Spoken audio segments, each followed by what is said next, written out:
Been a while since you felt like this. Been a while since you felt like this. Been a while since you felt like this.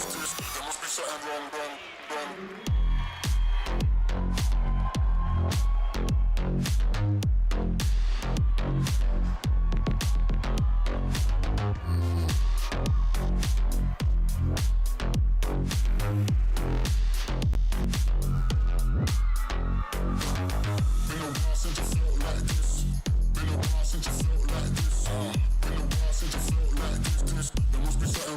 I guess I felt.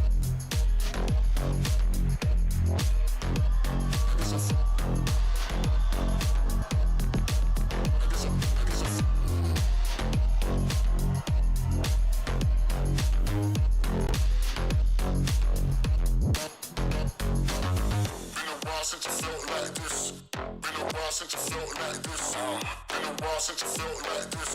There must be something wrong. I guess I found out. Been a while since you felt like this. Been a while since you felt like this. Been a while since you felt like this. There must be something wrong.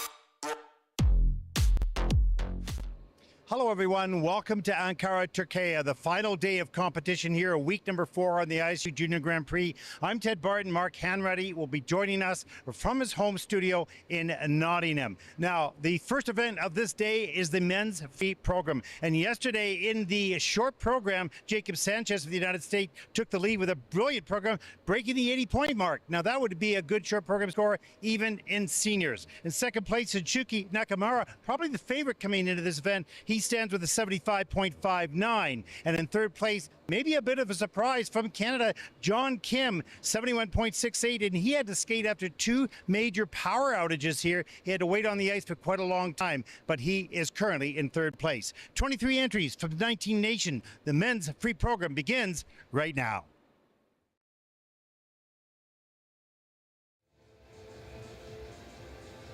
Welcome, everyone, to Ankara, Turkey, the final day of competition here as we see some of the beautiful monuments and structures of this spectacular city built in rolling hills, as we can see apartment buildings forever over the horizon there. And as we fly over the facility here, it's been a wonderful home to this event. And interesting enough, I had a conversation with one of the officials, the government officials here. They want to bring more figure skating to Turkey.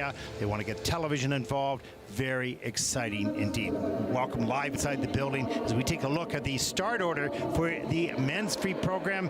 Mark Hanratty joins me from Nottingham. Mark, how you doing? Yeah, and I'm really good, Ted. I'm really good. I'm really excited to watch the event. And every starter competition that we've had this week, every time I see the shots of the city, I keep thinking, wow, it makes me want to go and visit. And then to hear what you've just explained about the Minister for Culture and Sport wants to bring more skating here, that's really exciting. And we were talking to Kirsten, who's explaining as a senior, as we see the judges line up here, that as a senior you don't get to visit as many diverse locations as you would perhaps on the Junior Grand Prix, and it would be really cool then if perhaps some of the seniors were able to compete at an ISU Championships in the future here. No, it was interesting. We had also a production, we were talking with some of the production crew here, and one of the things we used to do in the past is we would do our opening day just one day, somewhere in the city that we were in. So in Courchevel, we were in a little cafe in the bottom of the mountain. In Riga, we were in the old town. And, you know, and I thought that, you know, bringing a little bit of the world and the communities and cultures that we visit to the Junior Grand Prix adds a little bit to it. And then when Kirsten mentioned that it's more limited on the senior, I thought, well, how lucky are we on the juniors that we get to travel in a wider distance and also bring the sport to developing countries. And just to have that conversation with that official from the Ministry of Sport, that was really interesting and exciting to know that they are very keenly interested in bringing the sport of figure skating and other ice sports to this country. Now, they have 16 arenas across Turkey. Of course, some in, more than I thought. Some, they have 2 here, of course, in Ankara. They have a number in Istanbul, and I can't remember the other city's name. It starts with an I, and it's on the coast here. Izmit, or yeah, something like that. Yeah. So I'm going, God, I'd love to tour around and see the facilities and see what they want and what they need.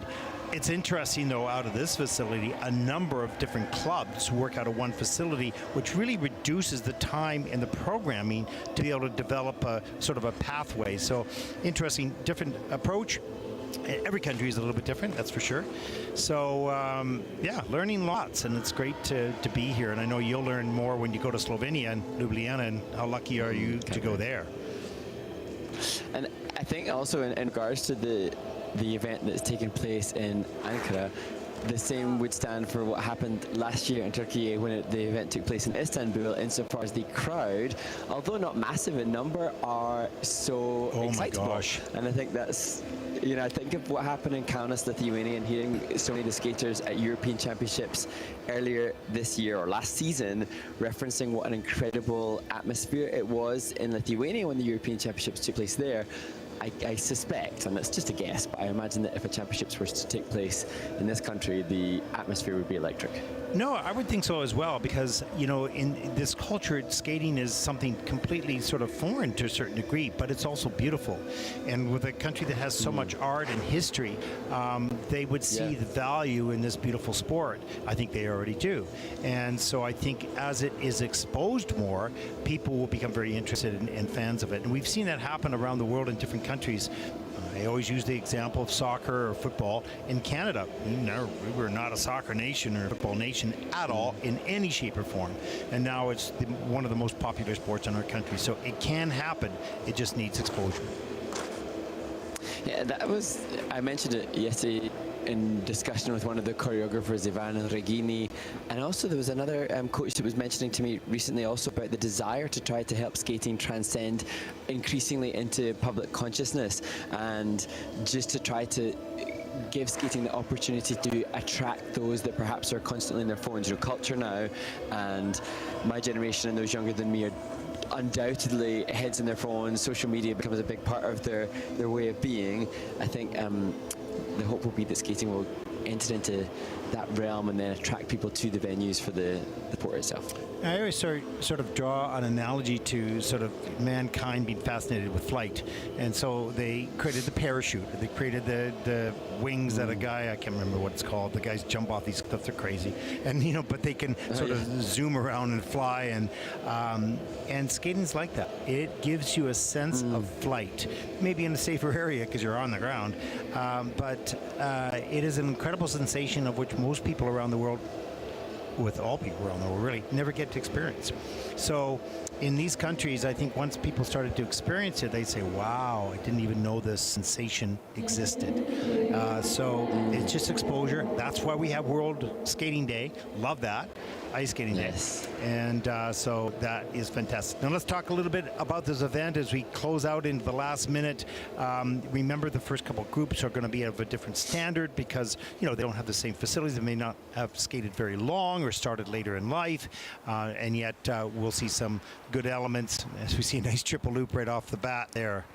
Nicely done, Mark. Yeah, 11 elements for the men in the free skate, 3.5 minutes of extreme physicality, and as the event progresses we can expect to see both the two different scores. The technical element score increase in its number as the skaters attempt more difficult jumps, and then the program component scores, the way in which the judges define how good a fundamental skater and performer the athletes are, that likely to increase as we transcend through the event. But as you say, everybody coming into this event with different aspirations and different experiences en route. And remember, there are two panels of judges or officials. One identifies the technical element, what it is and how difficult it is, and the other says how well it was done, and either add points to that element or they can subtract points from that element depending on the quality of the execution. Here we go, the men's free program, the final day of competition here in Ankara. And opening this third and final day of competition is the Brazilian representative who was so excited to watch when he competed at Czech Skate in Ostrava. He landed 5 triples in his free skate there. Lucaz Filipe, Trinidad Candria, a skater who skates in a tiny ice rink, only able to access his skating passion at weekends because he lives so far from the venue. A very talented and exciting future.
Okay, that was awesome, Mark.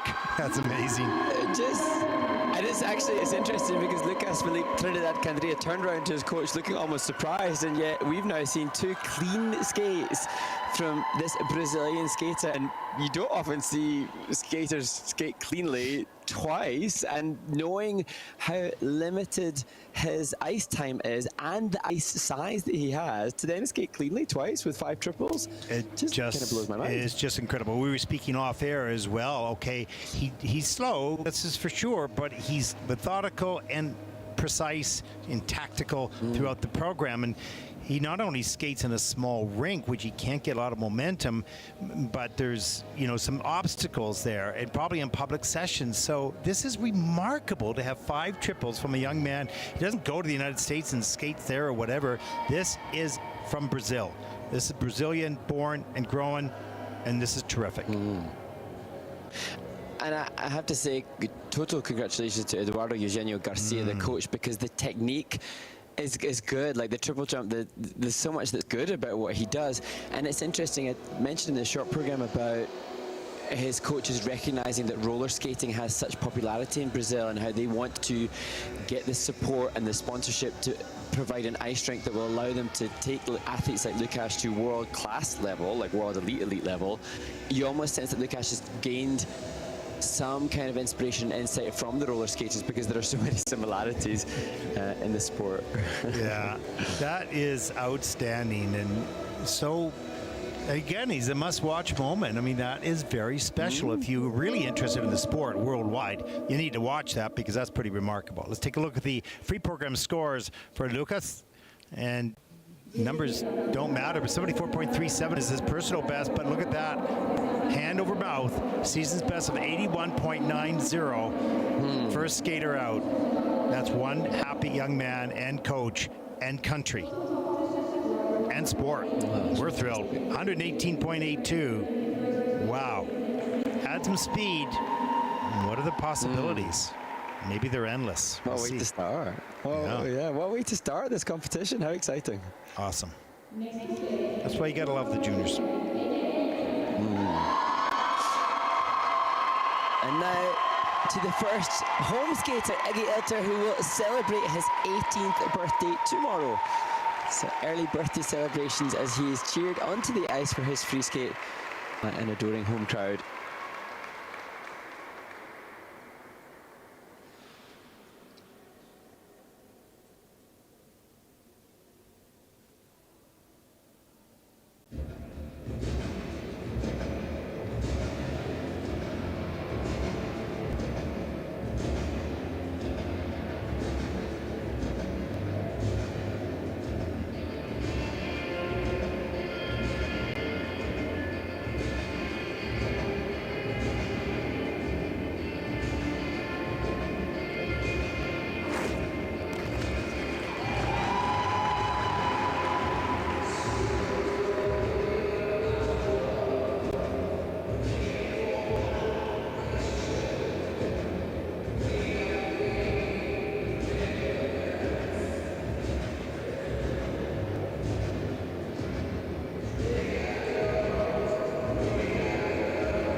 Ege Ilter completes his free skate.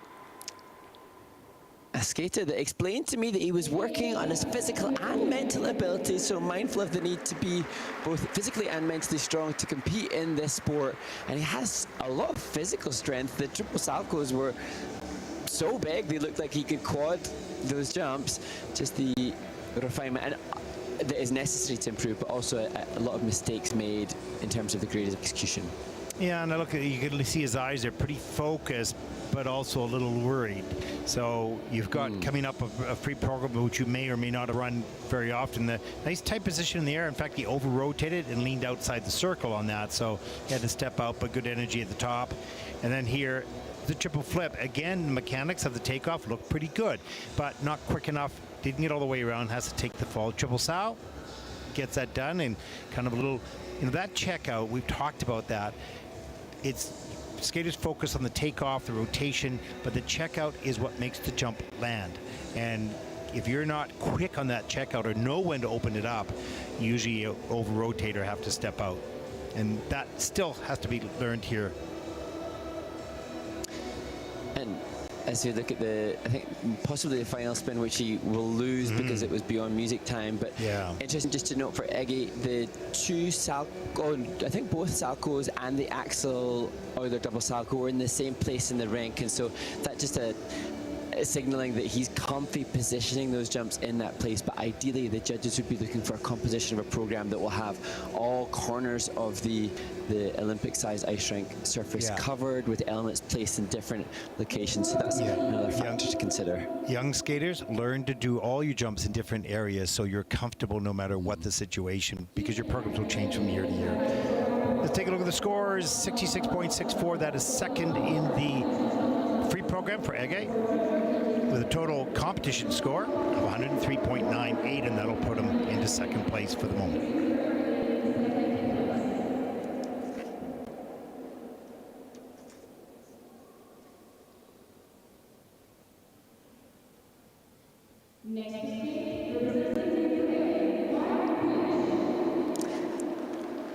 And I think a fist pump from coach for Mark Kulish, the 16-year-old from Odessa. And he struggled with the triple lutz, the combination that he was intending in the short program. That's the first jumping pass planned for his free skate now.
Well, I think we both agree, Ted, that must have been a great skate for Mark Kulish.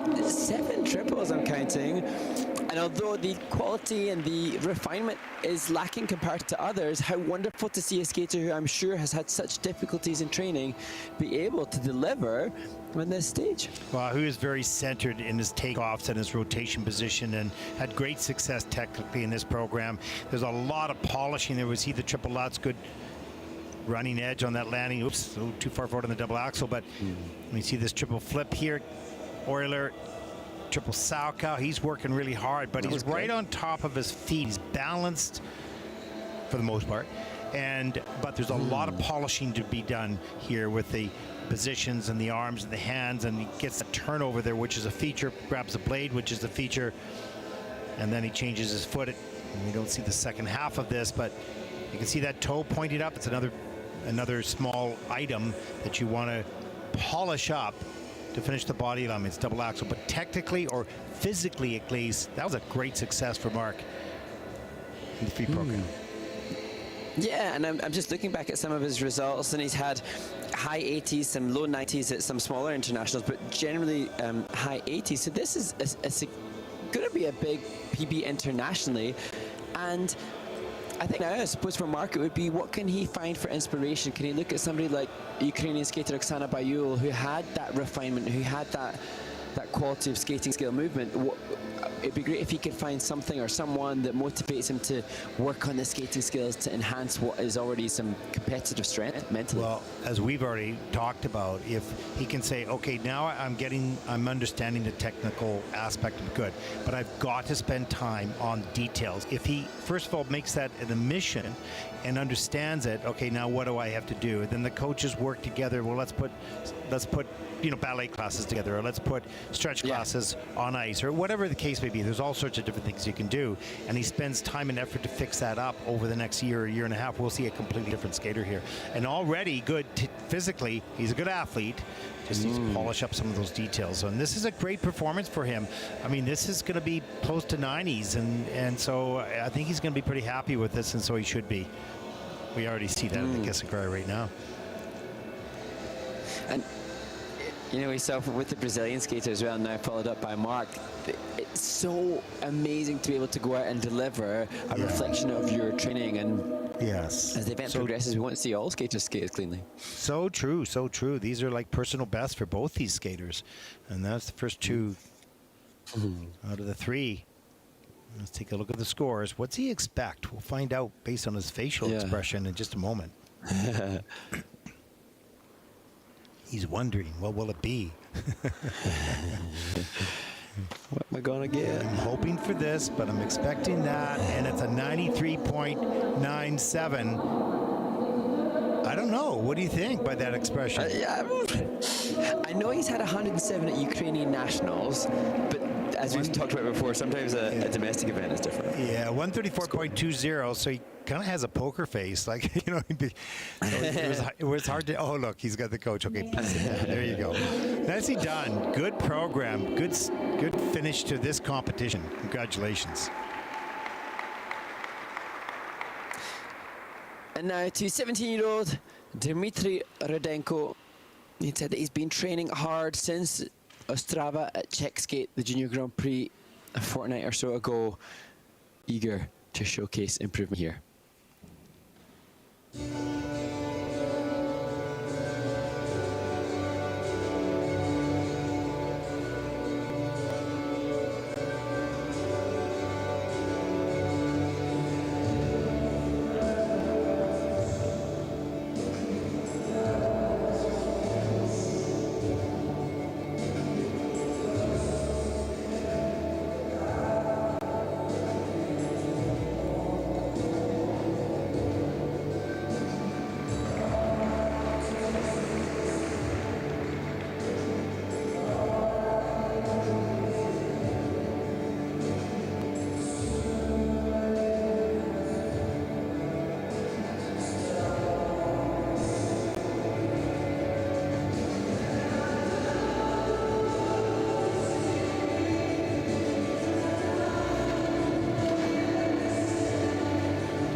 Dmitry Rudenko, who I explained, had told me how he was frustrated with what happened in Ostrava. He explained that he was nervous at that competition, and I'm sure he'll be frustrated again with what's taken place in his free skate here. But for us, we can see the potential. There were moments where he was invested emotionally in the expression and the projection for the presentation component. There was a triple lutz that showcased quality of jump technique. It's just the challenge of bringing it all together. We've seen others who have brought their best to this event. Dmitry, I think, is fundamentally the best skater that we've seen so far. His challenge is to be able to showcase that in the context of 3.5 minutes. Yeah, in the first half of the program, he had some challenges technically, but the second half, they said, whoa, that triple lutz was gorgeous. And, you know, and the triple loop, beautiful. Like, so he has that ability, as do most skaters, to skate. Let's take a look at some of these elements. There's the double axel, triple toe loop. This was a problem right off the top. He was really on a huge lean there. That foot was not underneath the body core. Triple lutz after that. Looked pretty good in the air, but he's really forward. He goes for the second jump and unwisely tries the third. And we were joking about that. No, don't go for it. Second triple lutz down here. That was a beauty. You can see how strong and straight his back was in the air and on the landing. So some really good technique there. This triple loop later in the program, and steps up into the double axel. Physically, he's strong, and he has some good jump technique. Just consistency will help him out greatly as well. And it's, as you so rightly mentioned, Ted, the elusive clean skate, and it'd be interesting to do a detailed analysis for Dmitry Rudenko as to what's the best way to facilitate that cleanliness. And I've heard of world champions that can do back-to-back clean run-throughs with all the content. It's no mean, easy feat, but perhaps Dmitry just needs to do doubles at first and then add a triple at a time and see, or perhaps already he's doing it clean in practice. It's just the nerves of the competition changing. No, I think at this stage of development, you rarely will see these guys skate a clean program. And you go out there, you're still going to intend to try to do everything that you plan to do, and you're practicing a little bit of luck in that way in case everything sort of happened. But in order to be to fly your plane, to drive your bus, to be in control of your own body and your own mind, it takes many, many years of training and many run-throughs, because the run-throughs teach you about every unique scenario that you didn't experience when you didn't have the experience. You need to find out, well, what was it like? I was on a huge lean, but I saved it this time. Last time I didn't. Now I did. Now I know how to do that. You need to have hundreds and hundreds of run-throughs in order to feel that you can actually drive your own ship, or I guess captain your own ship, or drive your own bus, whatever you want to say. The training's so important. I mean, I remember, I was just going to say, I remember it wasn't until my final senior year where I remember having a moment of, oh, I think I have my brain under control for what's to come. And I was competing for forever before, 15 years before that. And so it is a long process, but it can be learned and it can be trained. I was addicted to clean programs, so I would have to do a clean program every day, or I couldn't sleep that night. So that helped me. Season's best, 87.86 for Dmitry, and he's not happy with that score. He did fight back in the program, so that is good. At least second in the free program. Let's take a look at the total competition score, and that is at 135.52. Dmitry, for the moment, will take over first place. So you can see on his face, so he's not pleased with 100% of the skate for sure, and those scores. He's got some work to do, but he's obviously very capable of it in practice. It just needs to be applied in competition, and that is the elusive part of the sport. And now to the next skater, who is brimful of talent, an exciting skater with passion as well as good technique. He struggled though through the short program, a fall on the triple flip and no change sit spin. The reason why he finds himself in 19th place. Denis Kruglov from Belgium.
Denis Kruglov is just 14 years of age. I really enjoy his freedom, his speed, and his coach, who's done such a brilliant job with him, Leslie Stewart, had explained that he's grown a lot, and we're perhaps just seeing that a skater that's just acclimatizing to the different center of gravity, and you can see that disappointment. But I want to see more. I want to see him again. He's a great talent. Well, for me, he has an element of cool. It's not under control, but there's that element of, he's comfortable with himself and who he is and what he wants to be. There's a triple axel, too far back on the heel, couldn't get the free leg out. Good attempt, good mechanics on the takeoff. Here's the Lutz, a little bit loopy in the air, and then just sort of took for granted that landing and slipped away from him. Triple loop, double toe, no problem there. Good athlete, you can tell that. Like to tighten up in the air a little bit, be a bit more efficient. Triple sow, triple toe loop, gets that done. It's under review. And here's sort of the cool part. He's going, you watch him here, roll up his sleeves. Okay, now I'm going to get to work on this part of my program. And, to have that kind of confidence at the age of 14 is pretty neat. Amazing. And it's interesting as we, referencing that he has grown so much, and you're talking about the tightness in the air. As I see the landings, there's maybe not the sharpness or conviction, but perhaps there just needs to be the timing will just need to change because the limbs are longer. There's a difference in what's necessary, and the biomechanics of his takeoffs are good, just the timing perhaps will need to change now. Yeah, agreed. And there's always those little tweaks that you have to make as your body grows, and that's just life. It's just humanity. Things happen, right? You grow. Yeah, but I think he's kind of cool. He's kind of unique. Yeah, and his coach, Leslie Ann, she was a show skater, so you sense that he's got a bit of that charisma from her, from performance. And I think that is a bit of je ne sais quoi, that when he delivers the clean skates will make him at least a fan favorite, if not a winner, certainly somebody that the skating fraternity will engage with. Yeah, and it depends, of course, on the pieces of music and characters that he brings to the ice as to will they see what's inside of him. The vehicle, you can have a lot inside you. If you don't have the right vehicle, that's music, to allow that to come out of your soul and into your movement, then you can have it, but no one will see it. So, that's what a great choreographer does, is digs deep in the heart and the soul of a skater, figures out who they are and what's unique and special about them, picks the piece of music that's going to allow that to come out, and then helps them choreograph it.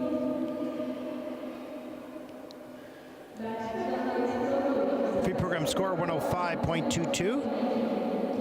That's first in the free program. A slight nod of approval by Denis, with the total competition score 153.75. They'll put him for the moment, at least after the first group, into first place.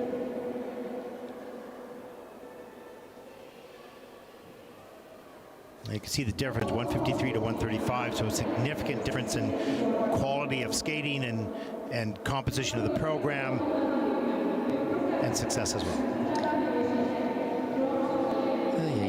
It's tough for these young people. The desire to skate your best, the desire to come off and have that joy in the kiss and cry, and then you have so much to do to achieve that. Yeah, it's hard, but that's the other thing that's addictive about it, is that because it's so hard, that when you get that feeling that was better, that is such a high that you want to feel that again. And the only way to feel it is to continue working and get better and then achieve it, and then continue working and get better and then achieve it. So that high that you get on those solid performances is so strong that it keeps you it takes you back to the rink at 6 o'clock in the morning to work hard. And I mean, we see it in the skaters. We've seen some glorious reactions of joy and excitement, and we've seen even in the course of the one event a skater who can be overjoyed in the short program and defeated, deflated, and exacerbated after the free skate. So any questions in this morning yet? Yes, we have a couple of questions that have come in. Thank you to those that have answered to the ISU on social media any questions that you may have. there's definitely, I'm sensing both yesterday and now today, a desire to find you, Mr. Barton.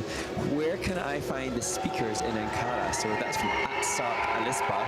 So I think your fans, adoring fans, are eager to greet you, Ted. I think it was, I'm not sure if it was the same girl who was from Kyrgyzstan, and she was lovely, and she came in and introduced herself and her team leader, I believe, and left a little gift, and she was so nice and lovely. And you know, and I think it's so important, Mark, you and I have talked about this, and although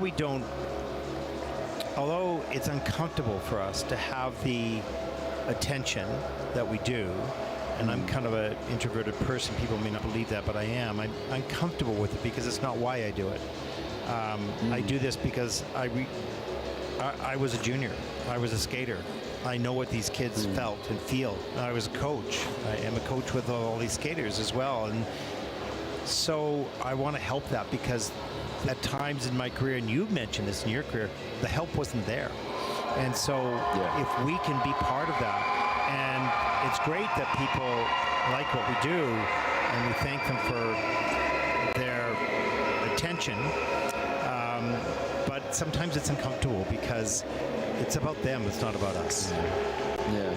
Yeah. So true. And I think it was Jasmine Schlager that you were referencing, the Kyrgyzstan skater here. And when I've checked and I've tried to research a little bit about that athlete in preparation for the competition and commentating upon her performances, I've seen her social media where she's posted pictures with the likes of Mao Shimada, the likes of Jia Shin, the skaters that she looks up to and admires. And there's some of the athletes and some of the fans that just enjoy being around great skaters or people that they admire. And I think that is something that's really exciting, is that even when people want to come and meet with yourself or myself, Ted, people that are just fans and lovers of the sport and all the positive energy that comes around with the sport. And I think that can be celebrated and endorsed. Because that's a bit of our responsibility, and you have to honor that and be part of that for sure. And I think the ISU, what they've done here with the Junior Grand Prix, the beautiful rink boards, how they run the competition, and the excitement of the federations and these young kids to come here, it's fantastic. It is my favorite place to be, for sure. Other questions that have come in, Ted, there are a couple on this matter, one of which from @ElisaGracie2404, who had the best dress? And actually, we did comment a question yesterday. Who was that? It was the Serbian skater that we remarked upon the uniqueness of Serbian skater Ana Skivanovic, because she wore something that was non-conventional, like a shirt type outfit, which was cool. There was that. Yes. Yeah, that was different. Yeah. And then I think she really liked Emilia, the American skater. It was with that not a red, but it was it was spectacular. What was that color? It's not purple, it's not red, it's sort of in between. Okay. Like a winey. I know there's a word for it, but I just can't find it at the moment. But it was beautiful. Right? It really was, yeah. That's true. And on the back of that, we have had other questions pertaining to costume, and it's great for us to be able to speak up about the costume designers. And there's was Ian Veler who will skate later in the event. He even mentioned to me in his prep, gratitude to the costume designer. And although it doesn't get any sway or influence in the judges' scores, it certainly seems to, especially when we hear the skater referencing it, give them a confidence. No, it does, and you just feel better. Like, I decided to wear ties this week. It makes me feel better. I thought you looked really smart in all the openings. Yeah, well, I got to catch up with this guy called Mark Hanratty. I mean, he's got more hair, he's got less wrinkles, he's looking good. I'm going, oh my God, I have to pull out the tie now, So. Well, I did mention it, but I did acknowledge it. Looking good, looking soft. Yeah, exactly. But the costumes are so important for the skaters because they give them a feeling of who they want to be and what they want to be portrayed as, or how they want to feel in their program. And it's so important, but that comes in time, and it's not so much for the judges or for the fans. It's if the skater feels better and skates better, that's the reason to do it. And there are other byproducts with that as well, of course. As we get started on group number 2, Mark, who's up first? It will be the turn of Donghan Yu, whose coach just simulates some takeoffs for him. So important that the skater is aligned on takeoff. I think Donghan Yu opened the group in the short program. So the first skater after the 6-minute warm-up to take to the ice, and he will skate to music King Arthur, the legend of the sword. From your part of the world. Yeah. Let's see what medieval choreography will be portrayed.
Donghan Yu in the course of that 3.5-minute performance really showed us an athlete so much under development. All of the athletes are, of course, under development as they progress towards the senior ranks, but you could see him fighting and buying and tweaking his technique as he pushed through. Oh, no.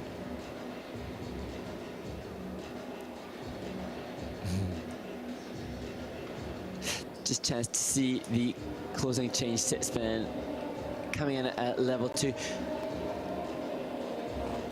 And this, the second Junior Grand Prix of the season for Donghan Yu. He was 11th in Riga. And here, again, struggling as he makes his way to the kiss and cry through the performance, but a skater who obviously has an environment and a coaching staff that have the potential to help him elevate his world standing. And Jin-So Kim, the coach, is so supportive of his athletes. You sense the passionate connection that he has to try to push the skaters. You can see him just in the back of shot there as Donghan Yu work through the flying here. Camel side feature. And there's a chance to look back at the triple lutz followed up by double axel. And there, a successful jumping pass. But as we see here, one of the less successful passes. Just some little odd mistakes, and also posture. You know, this is a very energized athlete, and he loves to be out there and wants to jump. You can see that. That posture needs some work, of course. Really enjoyed this young man in the kiss and cry. The coach, he's got a good personality. Used to work 7 days a week. I think only works 6 days a week. Yeah. we got that down. But does great work with a whole number of athletes, and you know, he's invested in the person as much as the skater as well. So that's not so good. But the good young talent here, just 14 years of age, and he's got, obviously you can see he's got a long ways to grow still, but he'll get more power and strength. Yeah, and again, as we look forward to seeing Donghan Yu return to hopefully the Junior Grand Prix in 2025, it's just almost so interesting for me to consider, well, how much training will be spent on skating skills, on the work through the back and the spine, and how much of it will be now devoted to triple axel, which will be his next big technical feat. It's a very good point. What you choose to do will give you the result of next year. So what do you need to work on? Identify it, and then get to work. And those choices are so critical. What do you need to work on at every stage of development? It's kind of a coach call. Well, 101.34 is his personal best, but he's short of that with a 99.22. And kind of happy with that. That'll put him into second place in the free program at least. And his total competition score of 148.02 will also keep him overall, at least for the moment, into second place. No, encouragement. No encouragement.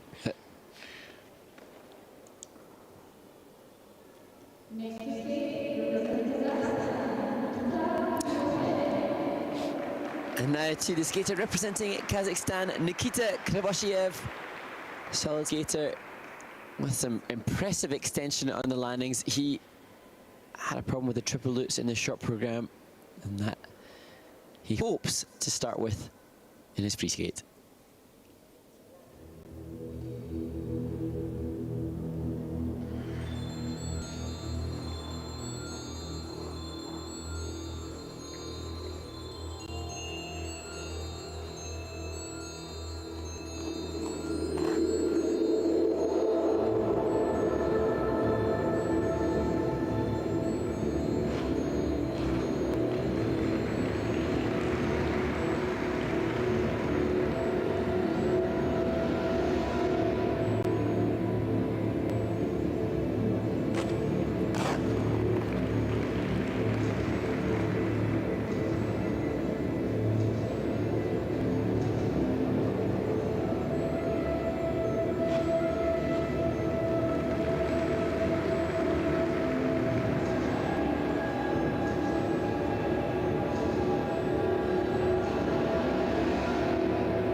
An impressive display of flexibility from Nikita Krivosheyev, representing Kazakhstan. He currently has 3 elements under review.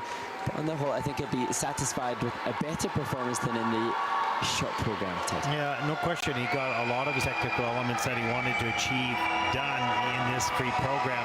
And as with most of the skaters so far, some refinement to do for sure. But he's strong, he's powerful, and he gets good height.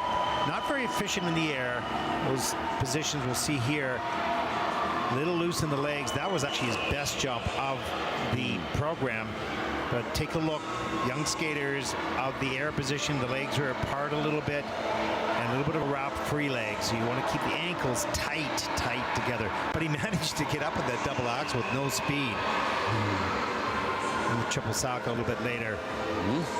So overall, he did a lot of his technical elements. We see the sit spin here, and watch the little jump over right there at the back.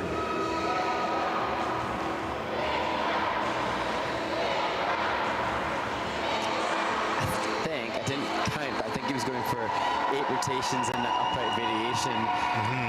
It's interesting there, Ted, because I saw Nikita as he's joined by coach Ilia Gogitidze in the Kiss and Cry in warm-up yesterday, and he has the most beautiful landing position, but as is so often the case for the skater, they don't feel this time to sink into it and sustain it because they're so conscious of the 11 elements they've got to get through. But I think his GOEs will increase dramatically if you could just enjoy those amazing positions a bit longer. Yeah, and that position is a matter of feel to be able to apply that in competition. If that's what you do all the time and you don't have to be bugged to do it, then it'll naturally be there. But right now it's probably under construction to get that position done in practice, but he's not comfortable yet with it in competition. Let's take a look at the scores for Nikita. 110.43. Yeah, he says that's pretty good. You can read the lips there. That's first in the free program with 159.26, and that'll put Nikita into first place for the moment. Good job.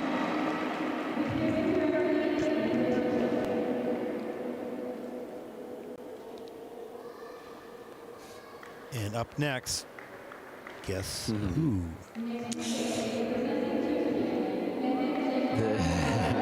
barometer of noise will certainly increase as Mehmet Yenki Galikli takes to the ice, 16th after the short program. He was plagued by injuries last season, healthier this year, and hoping for a clean skate to music from the Tsushimi Suite.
alive. Well, somewhat of a transformation from Riga from Yankee Karligli. He had 4 falls when he completed his free skate on his first junior Grand Prix stop of the season. 1 today, and although it was far from perfect, that a big sense of redemption, and perhaps that made possible because of the support that he enjoys in Ankara here today. Yeah, it's so nice to see the other skaters or the skating fans here supporting their athletes and creating an environment for him, but also for themselves, where there's moments of excitement as they see one of their own on the ice on the Junior Grand Prix. Let's take a look at some of the elements in this free program. There's the opening triple flip, good distance. We watch all the landing positions. I would like the young skaters to watch the landing positions. Good jump takeoff, some okay in the air, could be a little bit tighter, but the last thing the judge sees is the landing position. So you want to stretch that free leg, glide the edge, and that one wasn't too bad. That was one of the better ones. Here's the triple toe loop, a little bit too far forward, and same thing there. Good athlete, getting the job done, but you want to improve the quality. You need to work on those landing positions. That, unfortunately, was problematic. Mark? And as we look at the triple loop, when I was teaching Zoom lesson earlier in the week and I was working with a skater, I just had to show a Google image of Mal Shumada's landing position because it was just a still image which anybody looking at would go, well, that's going to get pluses. That not just the shape, but the sustenance of the edge, as Mehmet's joined in the kiss and cry, just would force anybody viewing that to consider it positively for creative execution, but easier said than done. Yeah, we were talking about that, with some of the Japanese skaters out of the Mihaylov school, that they would land and stretch free legs back straight, arms out, and hold the edge, because that is the moment where quality is determined by the GOE, by the judge. And if they don't see it because you're on the side, you're forward, you're scratching or whatever, then the GO generally would be maybe in a -1 or it's in the minuses. So landing positions, kids, work hard on that. Season's best, 100.50 for Mehmet. And that'll put him in 3rd place in the free program with a total competition score, 149.35. It'll also put him in 3rd place overall. For the moment, some skaters yet to skate. 20 points higher in the free skate than it was a couple of weeks ago. So that's There you go. some significant improvement. Progress made.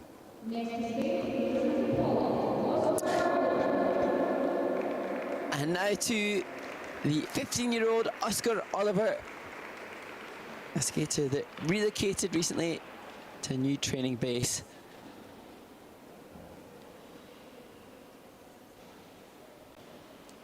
He will be hoping to capitalize on the short program.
Oscar Oliver representing Poland. As I mentioned before, Oscar's free skate performance is relocated recently, working with Angelina Tarenko, brilliant coach who will help him to continue his development. And I think he's an interesting skater because he's got swag and he's got a cool vibe, and that is something that the team will work and enhance, but just needs to be refined. He can't be just utterly cool without some more engagement of the shoulder blades. Yeah, he's a good athlete. Look at that Cholutz in the air. That was great. Breaks at the waist. Now we're going to go through this because young skaters watching this, you'll see a consistency here on the landing, except for one jump was really well done. A little bit forward on that. That wasn't too bad though. That was okay. That wasn't bad. But look at the hands as well. You want to have extension of your hands through the arms all the way. That landing wasn't too bad. Not too forward. It was okay. Here is forward, double axel, and that gets forward as well.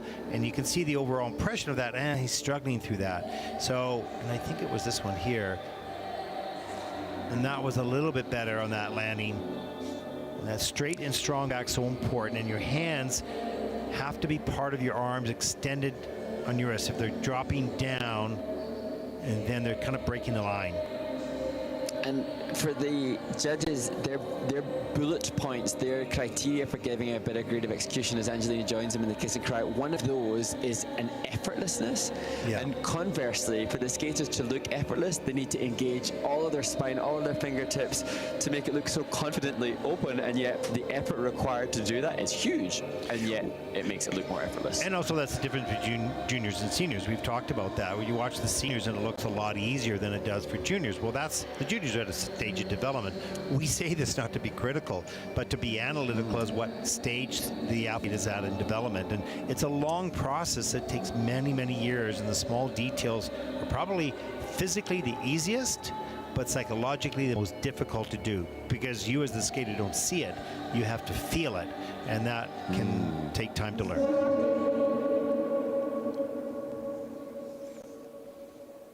Free program scores for Oscar. He has an 87.74 as personal best, but this is a 101.29, and he's thrilled with that. And that'll put him third in the free program with a total competition score of, he's really happy, and good job, 151.33. And now work on that, polishing it up, because if you're happy with those technical scores in this program physically, you've got that. Now just dress it up a little bit, clean it up a little bit, and you'll see those scores go even higher.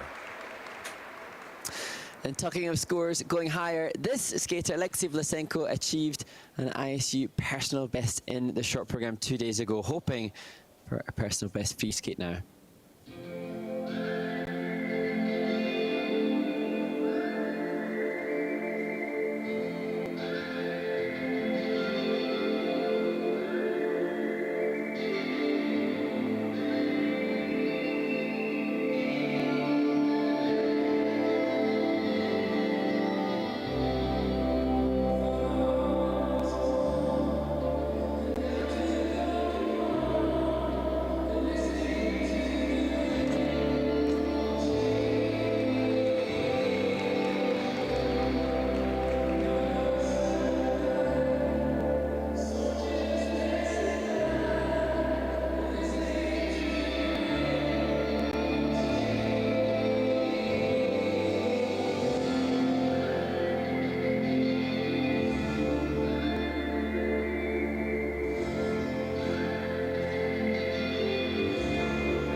gosh.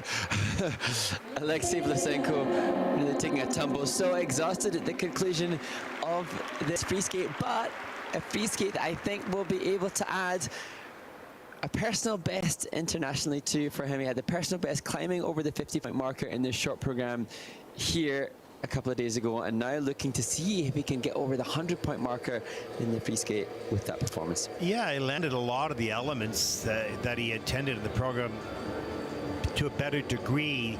When we take a look at the list of the GOEs, that's the quality score for each one of his technical elements of what you're watching right now. There are 1, 2, 3, 4, 5 out of the jump elements that are in the minus GOE. So that, but not by much, not by much. There's a couple that are at 0. But, you know, you can get a GOE of up to 5. Well, I haven't seen that yet, but, you know, whatever. And so lots of work to do on the quality of that. He's sort of in the middle of the blade, but there's not a lot of speed, and the shoulder's a little bit hunched. But he secures the landing quite nicely, and so that's achieving the base value of that score. He's getting that in a much better way this time than in the earlier competition this season. Yeah, when Aleksei competed in Riga, all 11 of the elements did have a slight negative grade of execution, and that obviously much better here. And now as the season progresses, hopefully towards the Junior World Championships, because Aleksei will be desperately keen, I'm sure, to compete in Budapest, where the Junior World Championships are held, in Hungary, where he represents. So the ambition will be to push not just positive grade of execution, but pushing for the likes of +2, +3, getting as many bullet points achieved from the judges. And if he can work on his posture both throughout the whole program, particularly on the jumps, this is going to help him get that plus GOE. Absolutely. So that is a mission that if he spends some time on, I'm sure those scores are going to jump up, have a better chance to compete in Budapest. 99.65, just off of the 100 mark, but this is a season's best. That is 5th in the free program. Maybe he's a little bit shocked at that with a 149.84, and that'll put him currently 4th. But posture, quality, detailed positioning is going to help already the jumps that he did very nicely here. It's going to improve that GOE score. That's going to add a lot to that overall score. And now to the final skater in this group, 14 years of age, Janis Znotins. He competed in Riga. He was 19th there, so showcasing some improvements in terms of placement coming from event to event. He'll be eager to maintain the 13th place that he finds himself in at this part of the competition.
Well, Janis Znotins seems to be relishing his Junior Grand Prix participation. When he competed in Riga, he had a couple of falls in the free skate, and none so today here in Ankara.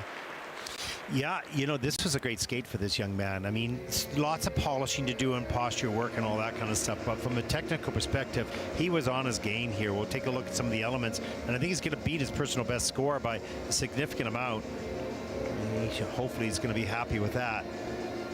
And once again, you can see, you know, the hands and the arms, small details like that, young skaters. But he gets that first triple Lutz double toe loop done nicely. And here's the second triple Lutz.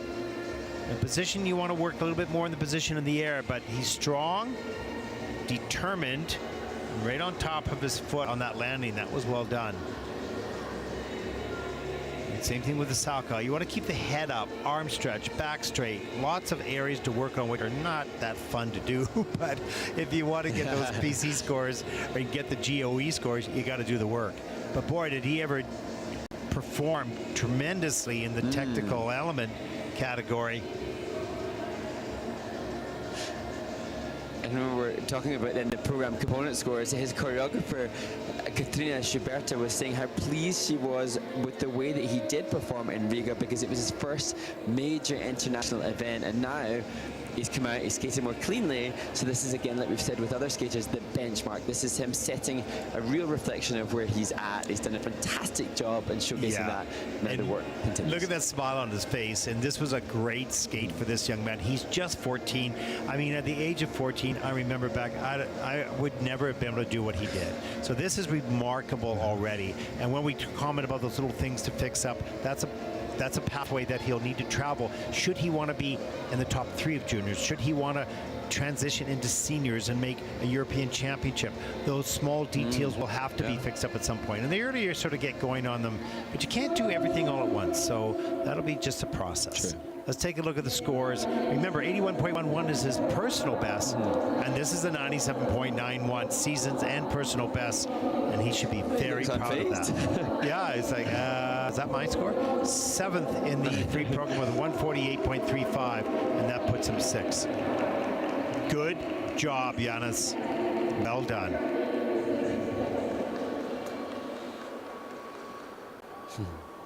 He's still sort of trying to figure that one out.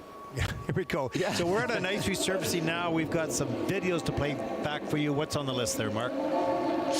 Well, during this ice resurface is a series of insights into some brilliant male skaters. First, the winner in the Strava, Hyunseo, the junior world champion, and then to the Tracing the Path document series from Donovan Carrillo, the Mexican star, and then to the winner in Riga, Sena Takahashi, and finally the last video will be that of great Czech skater Kale Brezhnev and his work as a team leader last season.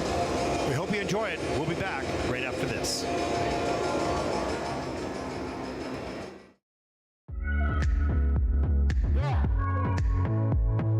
Thank you, 축하합니다. Congratulations on your win here. How does it feel this season because you're the junior world champion?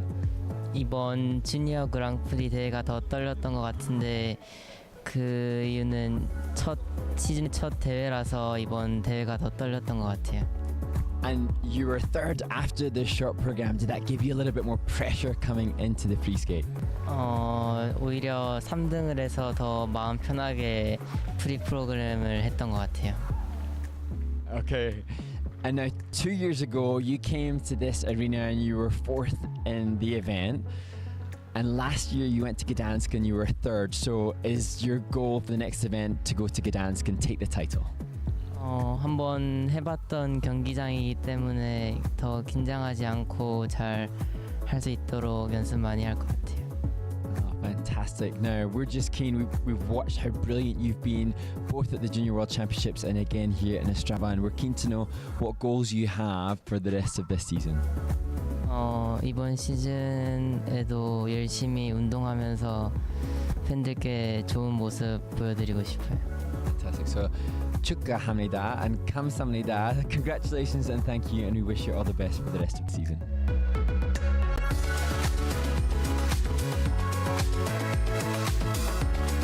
The first years of my sports career in figure skating, I started in Mexico when I was 8 years old. In 2023, during the summer, I have the opportunity to move to Canada and to grow as an athlete.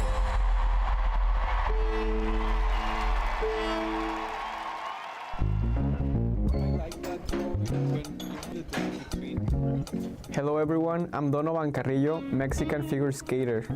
This morning I picked some eggs and tomato with potatoes.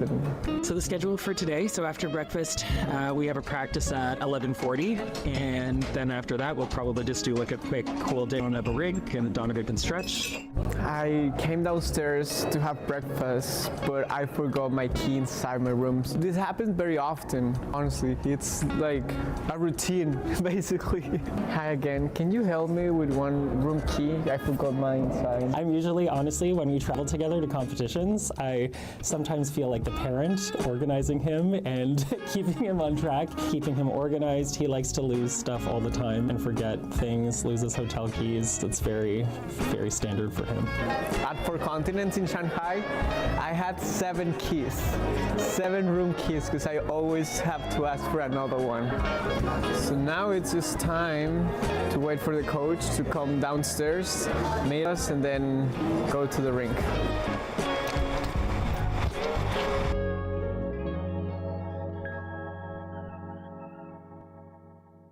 The first few years of my skating in Mexico were challenging. It was always finding the way to make things work, even when the environment was not ideal. I had to skate with public session every day, and the ice conditions were not that great. My first thoughts when I first was in contact with Donovan about being his head coach, there was a lot of mixed feelings. It was very exciting because we both knew what a great athlete he is and how much potential he has in the sport, but we also knew that he had an ankle surgery and it was not going to be simple. Last year, I went to one of the hardest points in my sports career.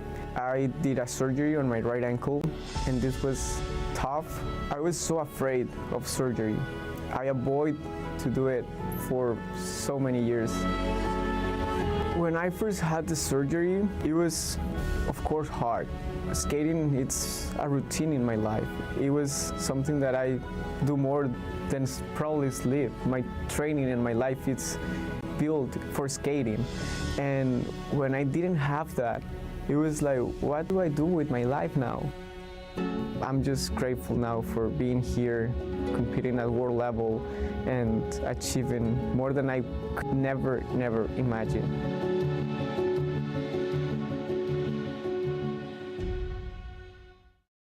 This week I got to meet Donovan's family, his mom, dad, and oldest sister. They don't really speak a lot of English, and I speak 0 Spanish, so it's a little bit complicated. It was really special for me. I feel like in some ways when Donovan moved to Toronto, I almost took on the parental role. I think every coach aspires to have, that meaningful connection. Muy feliz, muy contento, orgulloso del desempeño que tiene y lo más importante que siga amando a su nación, a México. Gracias, Jonathan. Gracias, Donovan. It was very special. I felt just such a huge sense of gratitude and respect and happiness from them. It's been a long process, but I think everything settled down when counted the most. I'm just so incredibly proud of you. I think what we've achieved together is incredible. I think coming back from a surgery for any athlete is almost impossible.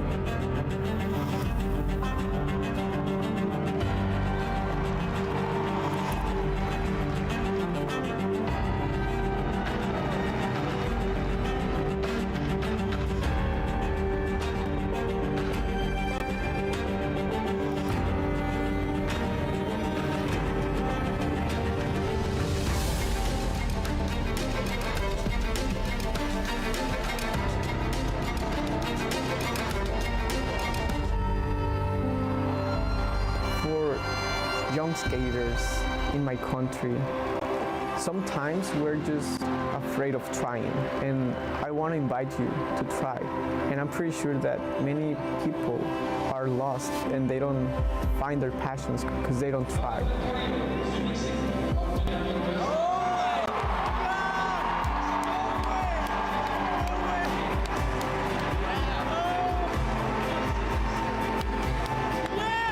And I want to invite you to try. It doesn't matter. Just have fun and give it a chance.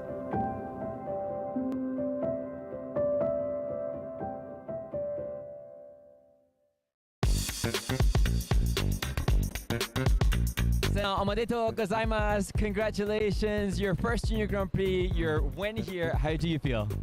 まさか優勝すると思ってなかったので、すごく嬉しいです。 Fantastic, fantastic. So, you train alongside Mao Shimada and Ikura Kushida, and we could see they were here supporting you. Is it an inspiration to have such great training mates? すごく素晴らしい人気をもらっているので、感謝しながら頑張りたいです。 And we're interested to know what your next event will be. ポーラン The Junior Grand Prix in Gdansk in Poland. And do you have any goals for the rest of the season? ド、今シーズンは自分らしく今後も頑張りたいです。 Fantastic. So I'm going to try. I'll see if I can remember. Ganbatte kodasai? Ganbatte kodasai. Arigatou gozaimasu. ありがとうございます。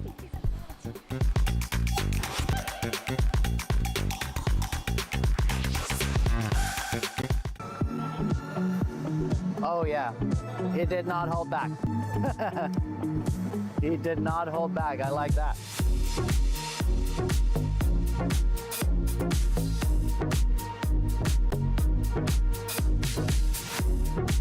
Oh yeah, the computer's frozen. Warm-up just finished. Do you want me to stay over there and get you when like the third skater comes? Gonna stay? No matter what you're doing, just stay on your feet. And you'll be fine. You keep your body and you just use your legs to jump, use your arms to rotate. You'll be fine. You step into the jump around the corner, it's gonna kick you out. This is too much force. Everything's good. Stay soft. Yeah? Just use your knees. It's no different from any other competition. Yeah? Looks sharp. Just like your skating's gonna be, right? Let's go. Let's do this. All right, skate around, wait for your name, bend your knees, jump with your legs, and go for check. All right, let's do this. Come on. Get in. Check. Nice. Do it. Good. Hold it.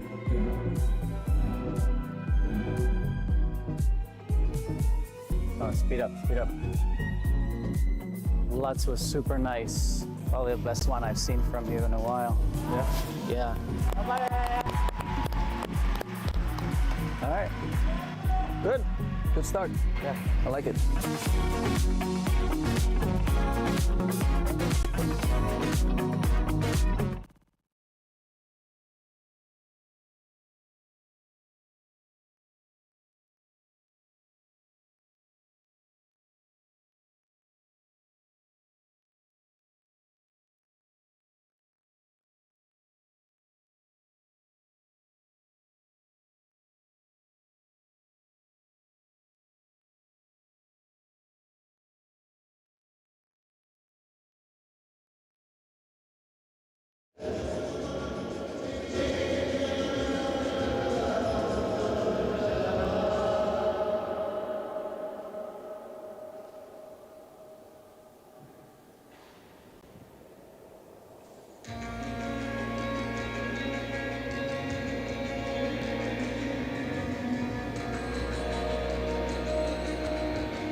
Welcome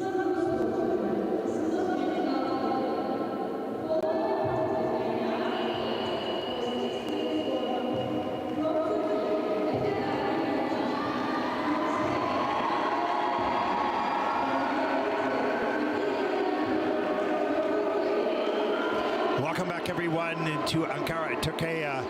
The final day of competition, event number 1, the men's free program, group number 3 on the ice. Now it starts to get really interesting. Now we saw some really good skates, and I have to mention again, Mark, if you don't mind, the young man Lucaz Filipe Trinidad Candrea from Brazil, and I just saw him outside. He had a smile from ear to ear, and so he should. He deserved that, because that was a brilliant free program for a young man who skates at a rink that is from the blue line in, and it just shows what you can do when you're determined. Fantastic. Yeah, so inspiring. It's interesting for those the skating fans that don't know. I mentioned it during his performance, but roller skating, there are lots of facets to roller skating, and then there's inline skating, and there are lots of different events within it. But Latin American countries are incredibly successful. Portugal, Italy also, a lot of the Latin American countries are really good at roller skating, and there are so many crossovers. Indeed, I think Matteo Grizzi, one of the world's best pair skaters, he was a former world roller champion before transitioning to ice skating. And Lucas comes from a nation where there's lots of success there, and I think that's perhaps what he's had to use as the motivation, because otherwise he's blazing a trail like we saw from Donovan Carrillo in the first video. Yeah, and further to the conversation we had a little earlier with the gentleman that I was speaking to yesterday from the government here in Turkey about their desire to build more rinks and to host European events, international events. That's cool when the nation embraces the sport and is prepared to try to help out to build the facilities. In a country like Brazil, ice skating is not something that's, because let's face it, the reality is roller skating, you need a floor. Ice skating, you need a plant and a whole rink of ice. So there are more challenges around it, but as the sport of skating starts to continue to expand around the world, we'll see more.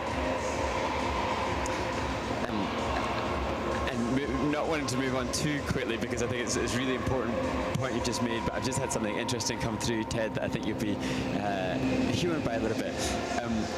Morgan Matthews, a former junior world champion in ice dance and a really beautiful skater, has just sent I don't know if you got an X now, a former tweet, and she's just quoted something that we said, and she's very kindly, I had said you can't be so utterly cool without some engagement of the shoulder blades, which is something that I say, and then I think, oh my goodness, why am I mentioning what I think sometimes, and I second guess it. She's quoted it and said it's funny but so true, and she said that she's thoroughly enjoying our commentary, and jokingly, now I wouldn't endorse this necessarily, but jokingly she said save money in coaching and go watch the ISU figure Junior Grand Prix on YouTube, which is very sweet, very kind of you.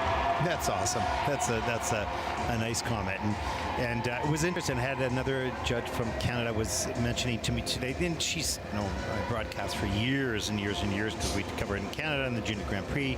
So she really always enjoyed what I did before, but really enjoys this now because we have fun, and we have enough experience and tell stories and whatnot. So that's really nice to hear that people are enjoying it, and hopefully we're teaching some things and inspiring some things and creating some thought around sport safety, mental health, kindness, and respect for others, in addition to the great sport that we're watching here now.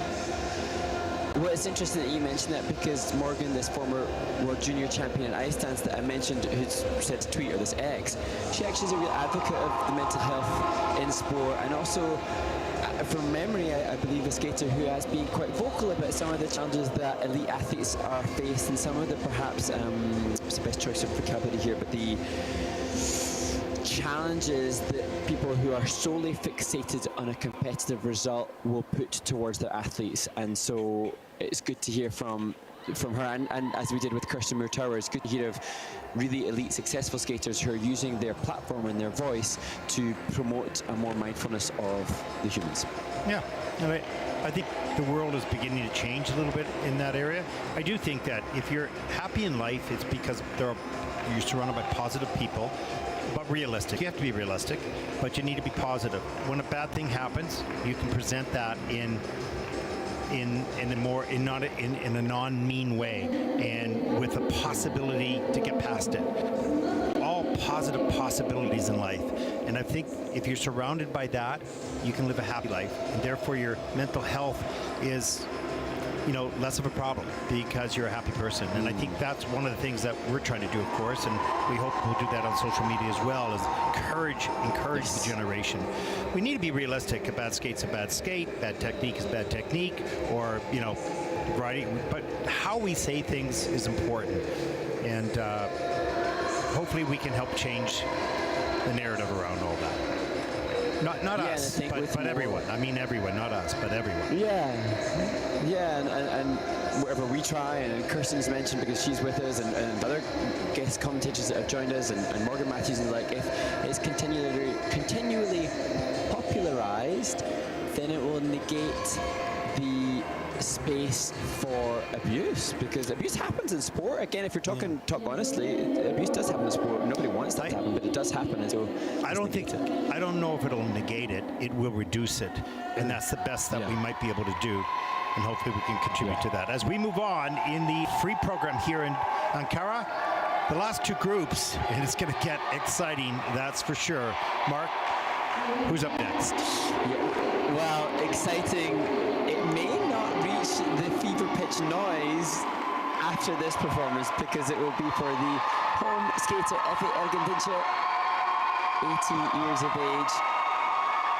And he has competed on the Junior Grand Prix, but never closed in on the top 10 thus far. He finds himself in 12th place after the short program. Can he do enough to move within the top 10 in a home Junior Grand Prix? As it all of a sudden becomes quiet. Here we go.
And he's miraculously healed. Efe Ergin Dincer recovers from the shot to the heart. Yeah, incredible. What a strong athlete. In the first part of the program, he launched himself high into the air, and rotation position's not very efficient, but he gets around because he had enough time because he was that high. But we saw, and that takes a lot more energy. We saw partway through the program, as fatigue started to set in, the jumps didn't work quite as well. This is normal with most skaters, of course, even with efficient rotation. Let's take a look at some of this program set to the Godfather. And Efe lists bungee jumping as one of his hobbies, so he likes the thrill, and you can see that in this triple flip or the triple salto. Yeah, and look at the triple salto. His legs were tight, so that was kind of cool. But watch up in here, legs are kind of high, but he still gets around the triple toe loop because he's high enough. But later in the program, it's more problematic. Nice triple loop. Powerful takeoffs, huge. I'd love to know what the quads are like. I'm sure he's working on them. I wonder, as we see the step out of the double axel, where Efe is with the increased rotation, because certainly from a height perspective, there's no doubt there's room in there for 4 rotations. No, he's a high jumper. I mean, he could clear the bar. There's no question of that. In this sport, if he could take that height and distance with tight rotation in the air, every quad would be there. This will be tough to quad when you have the legs open a little bit. But still, what a solid performance. 83.67 is his personal best, and he has 100.59. So that'll put him currently in 4th place. I think he's looking for a higher score, but still significantly higher than his personal best with a 151.97 competition score. And that'll put him there for the moment, at least into 3rd place.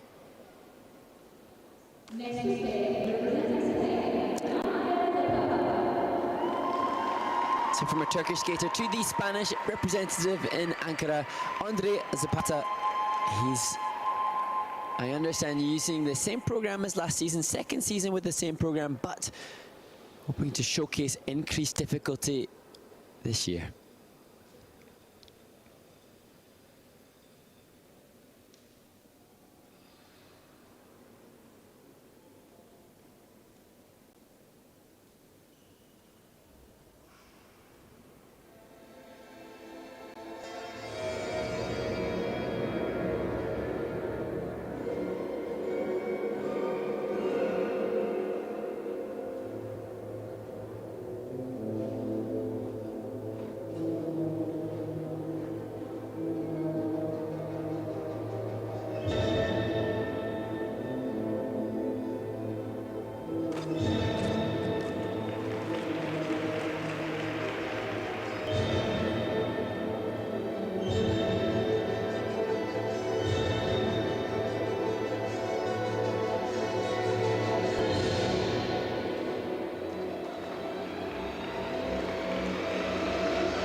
Well, Andre Zapata has indeed increased his difficulty this season. More difficult triples at this competition than he used last season. But what I'm most in admiration of from Andre is the fact that he made mistakes, kind of weird, horrible fall on that double lutz, and then had the strength and resilience of mind as his teammates cheer him on to repeat the same jumping passes with the confidence to rely on a technique that will deliver it just moments later.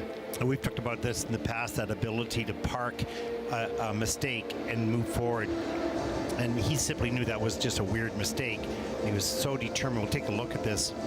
He opens up with a triple flip with a step out. And here is the difficult triple lutz attempt into a double. And then he loses so much time sliding into the board. But so he's way behind you, but he comes right back with a beautiful triple loop up into the triple toe loop. He knew exactly what correction he had to make to get that done, and he did it beautifully. To continue on, the rest of the program was pretty good. Sorry, go ahead, Mark. I was going to say, looking at previous results, he's done triple, but with salto at this event in the short. He did triple lutz, triple toe, and triple loop, triple toe today. And so obviously he is mindful of pushing up the technical ante. Yeah, that was actually, and in some ways, I know this is, 2020 vision looking backwards. That fall was kind of a gift because it shocked him into, oh my gosh, how good.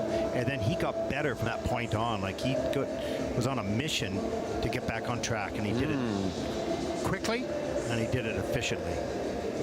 Good job. It's on point. Doesn't have a personal best or a season's best, so this must be his first outing in the juniors this season, of course. Not sure if he's going somewhere else or not. Maybe next week, I don't know.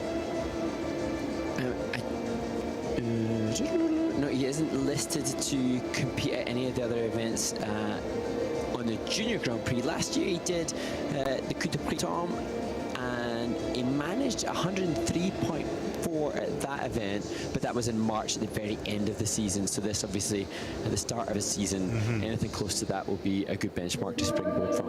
Yeah. Well, let's take a look at the free program score for Andre Zapata from Spain.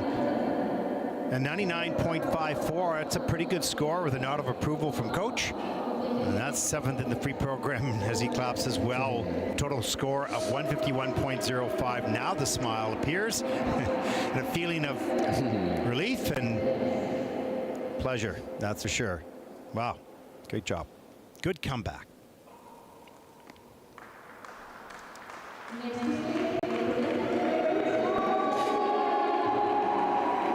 And now we head towards the top 10 with the 10th place finisher after the short program. Great wins, Jedidiah Lincoln.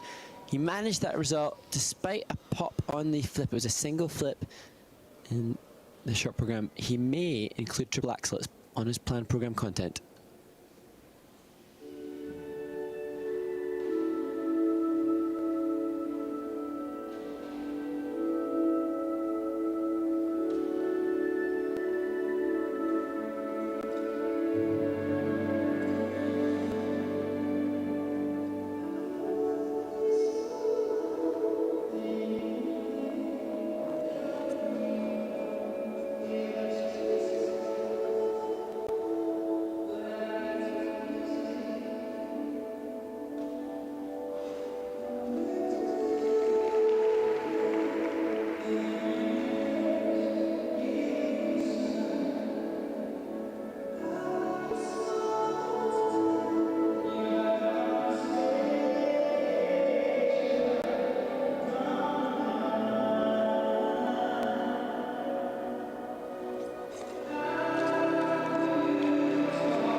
Jedidiah Lincoln rallies through like others we've seen before.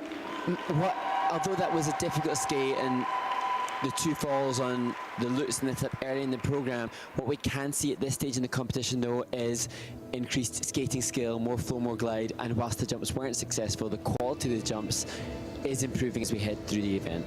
Yeah, I think what's really cool about Jedidiah is that his comeback here, and he had a great step sequence at the end, so he showed his personality. I know I started too early on this replay, sorry.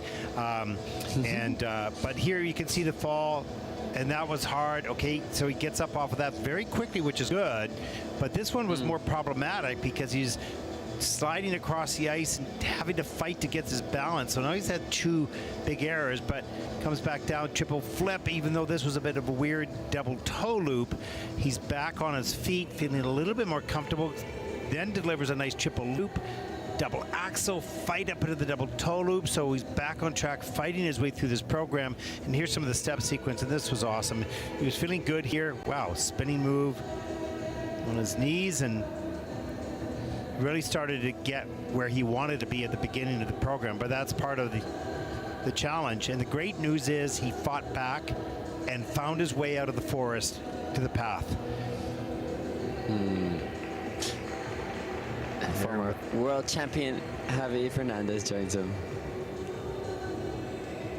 Yeah, and I use that reference, sorry, Mark, about the forest is because sometimes you get lost, and we talk about Simone Biles talking about the twisties, and where am I, and sometimes you just get lost of where you are in the air, and you're kind of looking around or working hard, and you're lost in this forest, and you can't get back on track. He did get back on track, and this is a good thought process and good organization on his part. You know, tough falls, for sure, and, you know, it's not what he wanted. But he made some progress after that. 103.81 is his personal best. He's a 97.54. That is 10th in the free program. For Jedidiah Lincoln from Great Britain, 149.80, and that will put him, for the moment, overall into 7th place.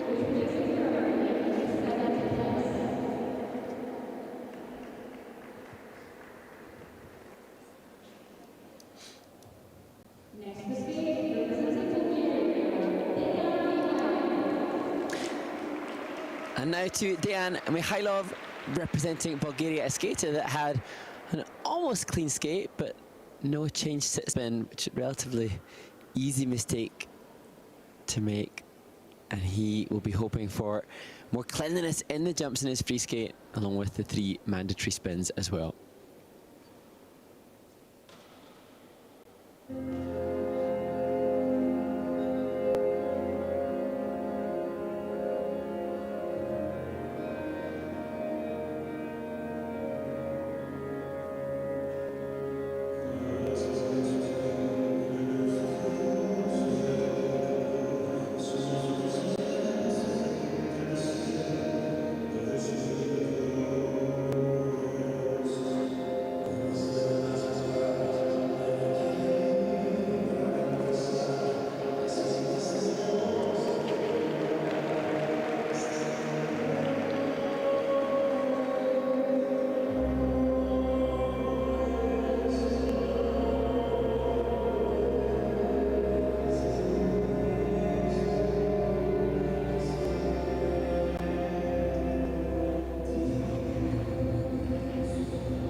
Well, Mark, interesting performance by Deyan. There is some brilliant jumping passes at the top of this program, and then some really awkward falls, and we're going to take a look at that, because those falls really, for those that don't know much about skating, if you fall and bounce up quickly, you don't really miss too much. You're not too far behind the music, but as you're sliding around without control, and we'll see that in one of these elements, it's really disturbing, not because of the fall itself, well, not only because of the fall itself, but because it's a chase to catch up. Let's take a look at some of the elements. Really elegant, Mark, and good posture. And go ahead. Yeah, classy. And here we get to see a little bit more elongation of the free leg extension, stuff that we spoke about in regards to the grades of execution. Just check the edge there. I think it was the triple loops, and I'm just questioning whether or not that came off an outside edge. But nevertheless, again, as we'll see on this loop, a little bit more extension, but you can perhaps catch the toe picks scraping at this. This is the fall that you mentioned, Ted, and difficult to get up from, but also mentally, when you find yourself on your hands and your knees when you never intended to, I could just imagine the mental space then for the skater, because you're thinking, oh my goodness, what's going on?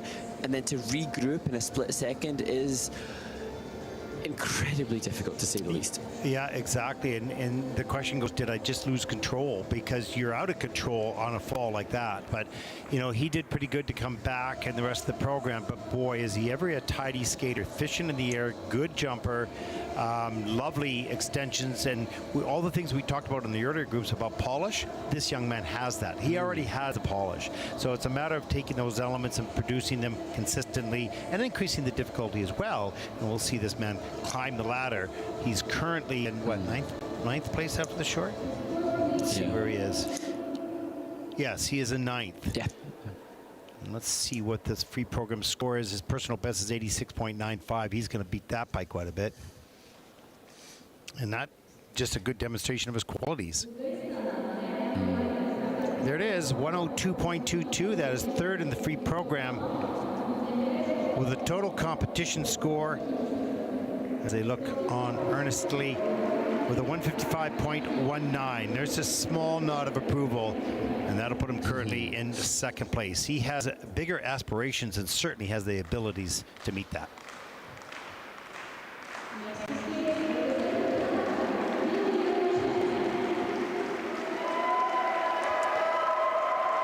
And now to the young 15-year-old William Chan, a skater whose skating skills demonstrate more flow and more glide potentially than any that we've seen thus far. He had a fall on the triple flip in the short program. We'll hope for success on that, his opening element here.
Well, I had been told about the quality of this skater in regards to the skating skills. It's hard for the untrained eye to spot it, but indisputably more glide on the blade in each of the transitions. And William Chan, I think the first skater that will go comfortably into the 6 out of 10 range as the winners of the pairs event cheer him on.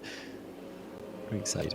Yeah, that was a great skate because although he had not major mistakes, just a few here and there, he was thinking all the way through the program. He had to reorganize the elements, which is not easy to do.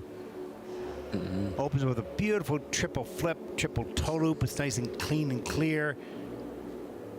In the replay system, there's the triple loop. That was solid too. Look at the speed he picks up very quickly here. He's able to accelerate very fast. There's the triple Lutz, double toe loop. And a little bit later when he tried a second triple Lutz, he popped it, but he put in a triple Lutz combination a little bit later. Sorry, go ahead, Mark. Well, I was just going to say the depth of the edge here and the length, that back outside edge there into the triple loop, such a long, lengthy edge, which is showcasing the skating skill that he has here. The long back inside edge on the Salchow takeoff, the pull back in between, and this was where we were so impressed. They had a 3-jump combination planned earlier on, but mistake on that double flip prevented him from doing that, and he stuck it in at the end, trying to maximize every point that he possibly can on his Junior Grand Prix debut. Yeah, that's very, very smart, very skilled and talented, and he can do all the jumps now. The question will be now for future, we're not talking about now, but in the future, is getting on to those triple axles and quads, not now, but in time in the future, that'll be important because he certainly has all the other attributes that you're going to want to see as a career continues to grow. Let's take a look at the free program scores. 121.25 as he goes, whoa, that's good. And that is first in the free program for the total competition score of 178.93. That's his top score, I think, ever. And that is a great indication of the qualities this young man currently has. Awesome.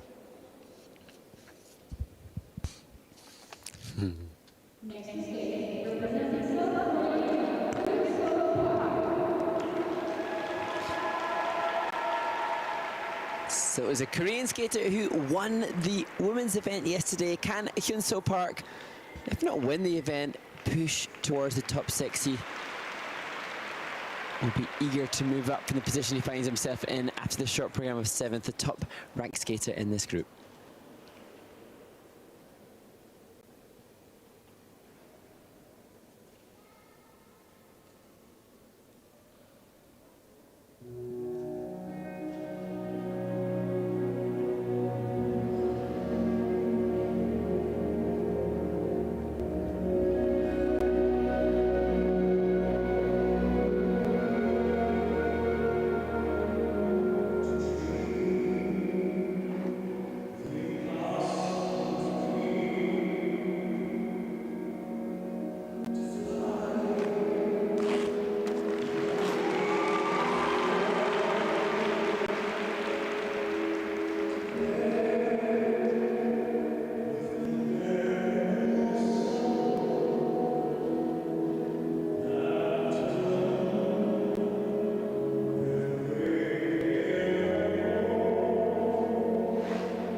Hyunseo Park can barely sustain his finished position. Perhaps a disappointment. A skater that's just starting his 2024 Junior Grand Prix. He'll compete again in Wuxi in China. He had 109 points in the Korean Junior Grand Prix qualifying event as the Korean ice dancers cheer him on. But it was a tough skate in which it appeared like he rushed many of the takeoffs. You know, Mark, there's a very fine line between speed and aggressiveness and control. And here it seems he has the speed and aggressiveness, but he didn't have 100% control on this day. He might on other days for sure. Triple loop on a lean, under rotated, but he stands up, so that was good. He didn't take a fall on that. And here's the triple flip a little bit later, and does fall on this one. You can see that the upper body didn't stop the rotation. Triple Lutz a little bit later on a lean. He wasn't really over his skates in the air at all today. He was on a lean on pretty much every jump, some more severe than others, which caused either a fall or a step out. So not his day. He's a strong skater, just not his day. Yeah, and you could see even in some of the transitions, and I dare say whether the skaters are conscious of it or not, but even when he was doing the Mohawk transition, the crossovers, there's an element of rushing, and that's just surely because we can't underestimate that in the midst of a program, the skater is bound to be overwhelmed with the enormity of the task in hand. So it's just get going, I've got to get the next done, I've got to get the next done, rather than when they isolate each element in practice, when they have time and the luxury of time, then they can allow their technique to do what it needs to do rather than snatching. Absolutely well said. And in addition to that, when the muscles start to fatigue, the brain's going, okay, getting tired, they're throwing more coal in the engine. You know, here, okay, use more strength, use more muscle, shove that. And that's not the answer. The answer is technique and timing, but if you're tired, your muscles don't spring or react as quickly. So that fatigue is really dangerous if you've got that halfway through your program. And quite often that comes in if you're making falls, because it takes more energy to get up and chase the music. So it's sort of a vicious circle. And I think one that is just, I keep saying I hate the repetition of my words sometimes, but unless you have done a run through for a junior free skate or a junior free dance or a junior pair or a senior one, you won't know how intense the burn is. Yeah, it is. But it is. Kids, you got to do your run-throughs. You've got to, as painful as they are, you have to run through this program, even if they're not all the difficult elements. You need that 3 or 4 minute repetition of energy expended, so that it's not even a concern in a free program. 98.65. That is 11th in the free program. And with the 157.82, that will put him currently still into third place for the moment, with 6 skaters to come. But that was not the program that he's capable of or had trained for.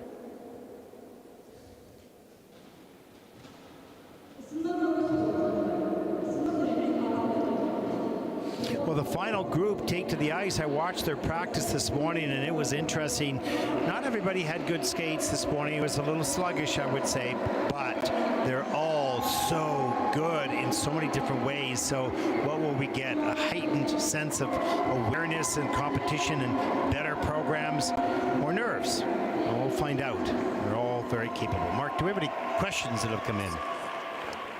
Well, I was checking in with our brilliant team, and they were explaining that questions are maybe a little diluted today. There aren't as many questions as we had enjoyed on previous Junior Grand Prix. However, I did just suggest maybe there's a shout out for favourite moments, and that was something that the team, the wonderful team here, did put out yesterday when there was a request for favourite moments from yesterday's skating in Ankara. And so many of those that have mentioned what their favourite moments are, that whole array, but many acknowledging Yusong Kim en route to her win, some acknowledging the triple axel that she produced, the first element of her program, some thanking Amina Kai for her brilliance, but I think Yusong Kim is the overriding favourite for so many. And she was brilliant. It was brilliant. We talked about when you see a skater like that, it looked like she could not. It was not going to be possible for her to make a mistake yesterday. There was nothing that was off. There was no lean. There was no scratching. There was nothing. She was completely, and that's one of those moments when it all comes together. It feels so physically simple. because there's nothing you have to fight for, and it was absolutely brilliant. As you've just mentioned, and we've mentioned throughout the course of this event as well, that has to be built upon a repetition of run-throughs. And at this point in the season, when skaters are potentially traveling around the globe, their opportunity for consistent training is obviously affected, because to get here they have to take a couple of days. There'll be potentially a rest day in anticipation and then a travel day, and so there are less opportunities possibly for complete run-throughs, and that's why the summer months are so crucial for the skater to amass sufficient stamina.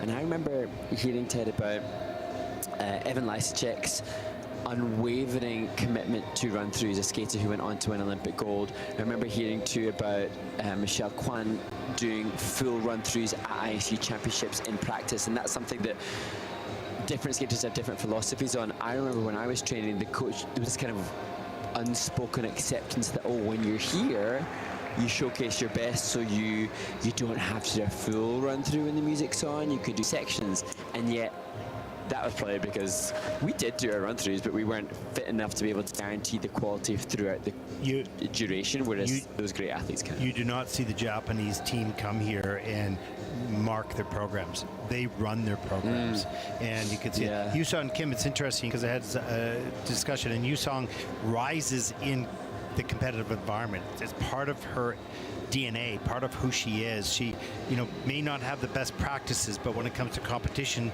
her game sharpens. And Yujie, her sister, is also an amazing skater. We saw her a little earlier in the Junior Grand Prix. So they're twins, and how incredible is that to have two, siblings that are that good. And I don't know how competitive they are against each other. I don't know. Well, I read some articles about the team, and then I mentioned it in the short program, I think, just having had a chat with Hyun Kyung Choi, the coach, and she just acknowledged, even though my Korean is non-existent, and we had a bit of a language barrier, she did express to me the difference between the twins. And we'll talk often about the difference between siblings, and we've had Junior Grand Prix events where we've had one sibling competing in ice dance and another in singles, and different disciplines, different genders, different ages.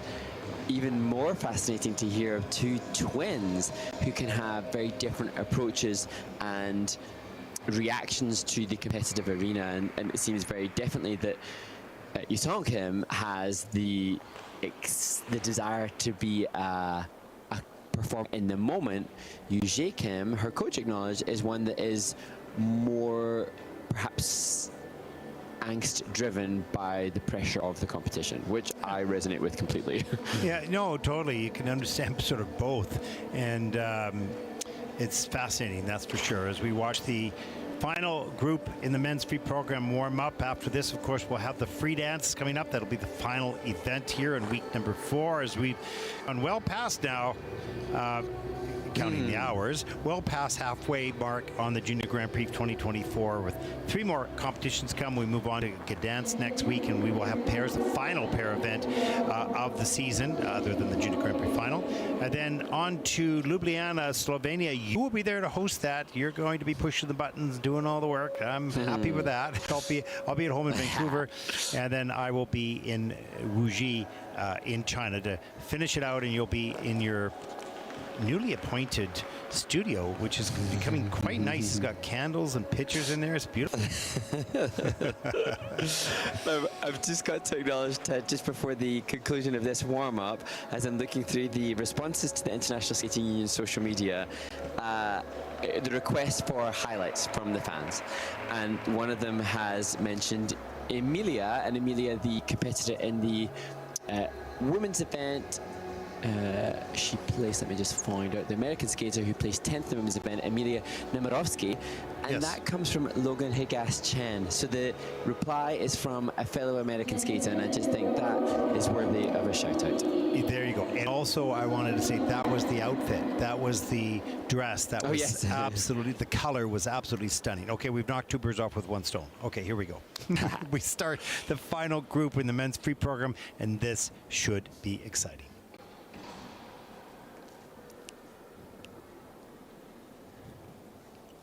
First skating, representing the U.S., Ilia hearty pat on the back for Ilia Gogitidze, who opens the final group. This is his final season as a junior. Can he maintain at least the 6th place that he has after the short program?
Ilia Gogitidze from France, and I think this is such a fun number and a fun skater as the French fans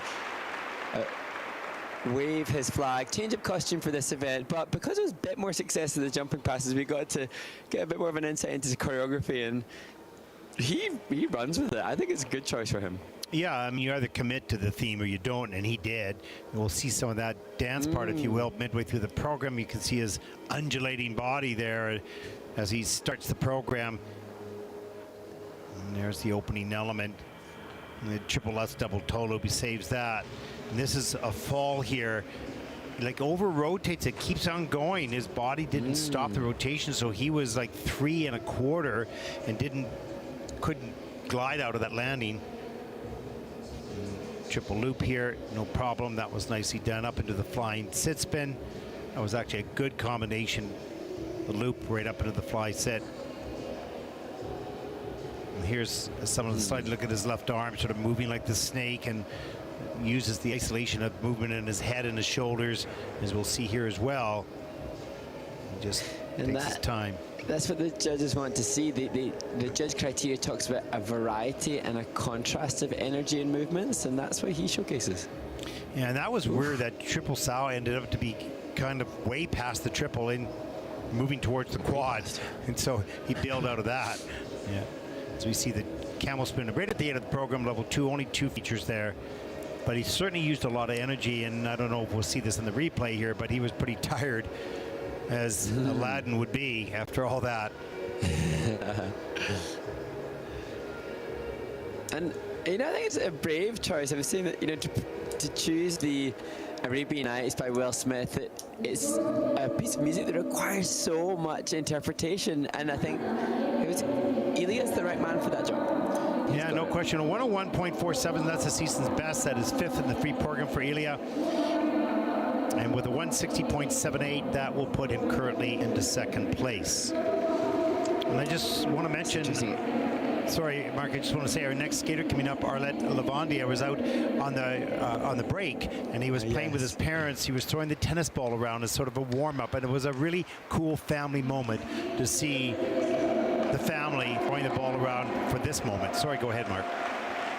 Amazing. And Arlet Levandi is such a brilliant skater, and he's been performing in shows. He performed in Kings on Ice with the likes of Ilya Malin and Javi Fernandez, world champions, and you can see his confidence in performance based perhaps on experiences like that, in addition to the brilliant influences he has with his coaches and choreographer.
That was a very insightful look from Arlet Levandi at the conclusion of his performance. Just a little nod to the side of his head as if to say, okay, could be better, could be worse, I'll accept it for now. He had 124 points at the test gate in Estonia a few weeks ago. He'll be hoping for more because the quality that he possesses of skating skills, presentation and composition are in a different league of anything that we've seen as his mum greets him ringside. He's a very interesting skater, and he's powerful as well, and I think overall this was a pretty good skate. He was, for the most part, on top of his game technically, except for this triple axel straight up in the air. Looks good, just didn't get all the way around and 2-foot landing and takes the fall. Go ahead, Mark.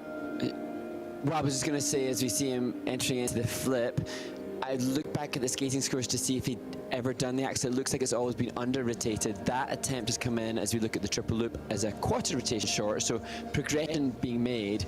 But what I appreciate is just this movement, and even the extension is free foot, always pointed and elongated, showcasing class. Gets that triple Lutz done.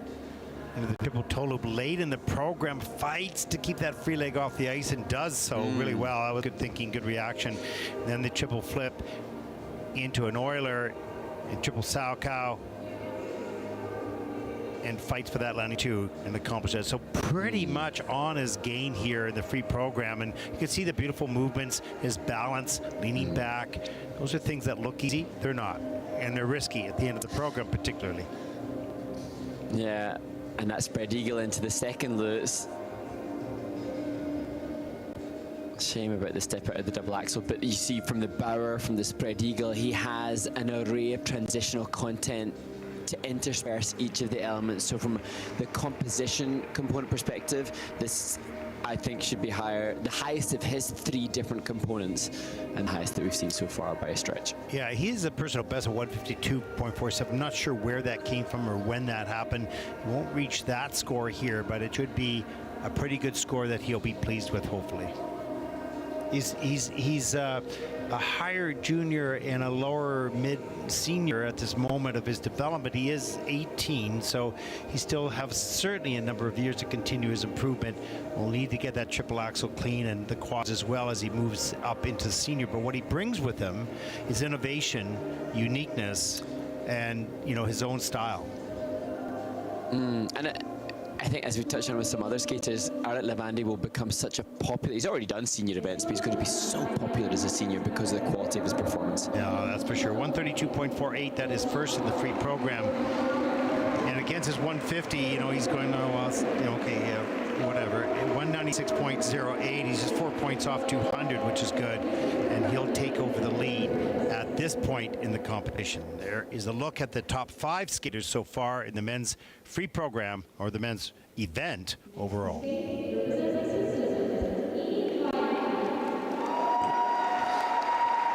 And now to another skater that showcases class in the components, Ian Veler, representing Switzerland, a skater who's moved his training location recently, misses his family a lot, but willing to make these sacrifices in the pursuit of competitive success.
Well, amazing to see the reaction from Ian Wheeler.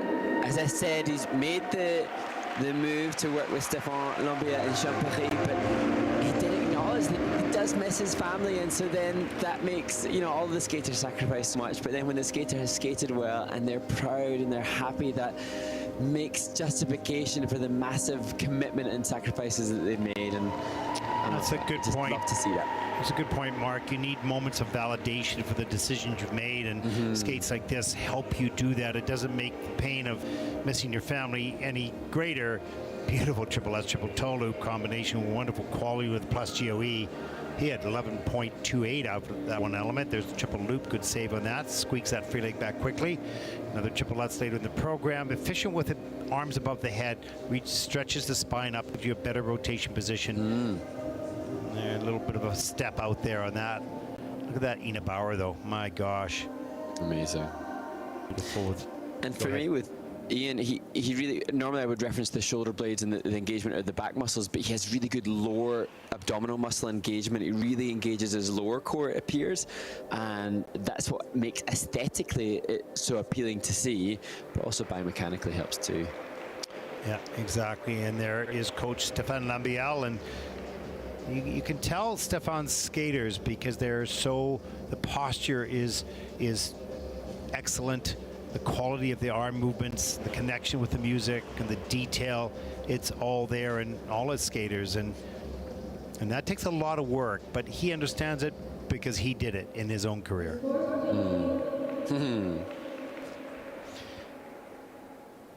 Well, he'll need a 128.16 to take the lead, and he's going to be a little bit short on that, a 127.59 for the free program. That is second, but let's take a look at the overall result. Total competition score of 195.52, and that will put him also into second place. Still, good skate, good skater, good result.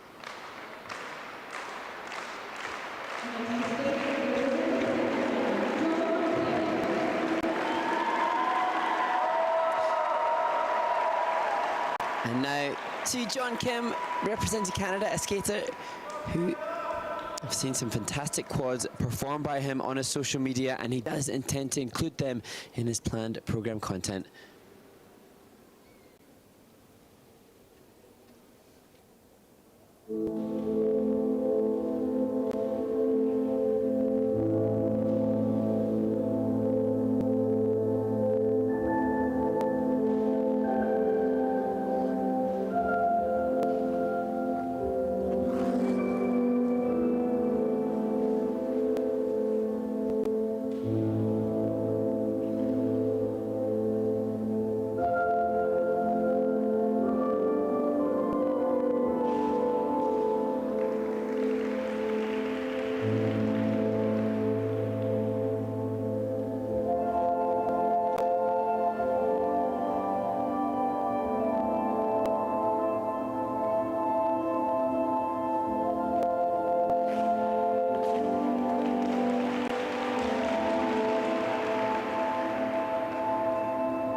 Oh, that's not what he was wanting. That's a tough skate for John Kim.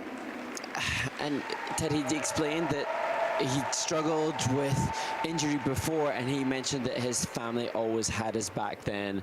His teammates have his back in the stands now, and I'm sure his family will be ready to open him back with open arms, because this is going to be one that is going to be a tricky one to relive, because he had a medal in his grasp. Yeah, you know, and this young man, he is such a good skater. We've seen him in practice. You can see flashes of brilliance in his program, but he's had challenges in the competition to sort of get himself focused and in the moment, and that's a tough skill to learn. There's an attempt at the quad sow, so all of that stuff is there. He'll find his way, but it's going to be a journey. There's the triple axel double toe loop, and part of the journey is a competition like this, which certainly he went for everything, which is awesome, but with the consequence of that is, you know, the mistakes, and then you start feeling, well, can I actually do it then? And so this is just a process. Each individual has to handle themselves in their own way with their own team, and I'm most certain he will. He'll take maybe a little longer to find himself as a competitor in his journey, but he certainly has everything else you need. So nice work on all that. And for John Kim, he has what we're referencing within this event, that the technical content of some of the others is not as difficult as that which we've seen from some other junior Grand Prix. John has the goods. He landed his first clean quad in competition this summer. His coach, Mickey Gilman, was explaining that they expect many more. He has the potential, he has the abilities, and he's being pushed to demand that of himself, when he could have gone out and diluted the content and gone for a much easier program and potentially come away with a medal. But there's a long-term athlete development here and a view to being successful competitively at seniors. He's 18 years old now, so they're mindful of his potential to represent Canada at senior elite stage, and he has the goods to do that. He has to use this Junior Grand Prix for the experience to be successful at that stage too. Everyone around him just needs to have patience and provide support. The responsibility and the job is up to him, and how people can help him find his way with his abilities, which are extreme, is patience around him and encouragement. And then he'll find a way or he won't find a way. That's okay. It's part of life, you know. Does he have the skill? Absolutely. But competition is a different beast in itself, and that's a different skill. 1:04.94. That is 6th in the free program, even with all those mistakes. That's 6th in the free program with a total competition score of 176.62, and that puts him currently in 4th. And that's just a good indication with those mistakes, the qualities that he has. We see the top 5 so far, and we have 2 skaters to come.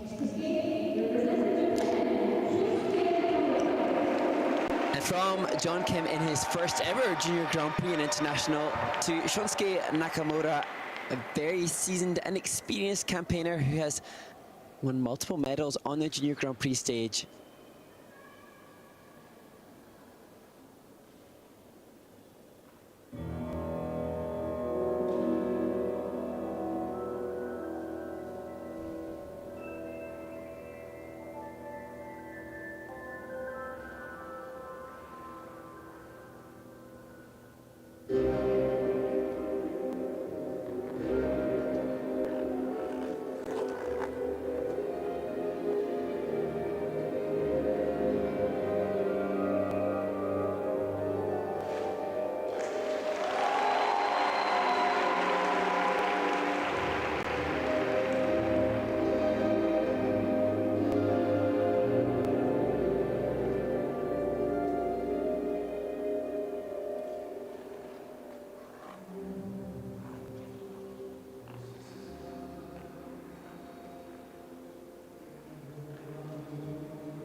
Well, the finished position in itself is testament to his experience. Just Shunsuke Nakamura is so well seasoned. And it was amazing. I read, Ted, that this is an athlete who's obviously very conscientious, and he watches different skaters for different techniques. Watches Ilia Gogitidze for quad toe, Nakamura for quad sal, Shunsato for quad loose. So he's conscientiously considering what he needs to do for the different quad jumps. And this is an athlete that obviously wants to make the stage up to seniors. That is very, very smart. The videos are all there. Watch the best technique on the best skaters, and you can copy that. That's not a problem. Don't copy choreography and all that, but that stuff you can. That's just smart. There's the quad toe. That was the best one of the day for him. And that is actually coming with an under rotation. There's the triple axel and double toe loop. That is nice and clean. Triple lutz, nice and clean, nice and tight in the air. Straight, strong back. Wonderful posture, strong core. So important. A little step out there on the flip. I think I was pushing the button too late on some of these replays. There's the triple lutz fall too far back on the heel at the end of the program. That's the only sort of big mistake he made. And yeah, he has a 144.34. He's not going to beat that. That's his personal best, but still he's going to get a good score here. And he'll set the bar for Jacob Sanchez, who has to skate last. He'll say, okay, beat this. And Shunsuke Nakamura will want the title, but he'll also want the points to guarantee the place at the Junior Grand Prix final. So he has 11 points from the bronze medal that he achieved in Riga in Latvia when he finished behind Sana Takahashi and Ye-Kun Lee.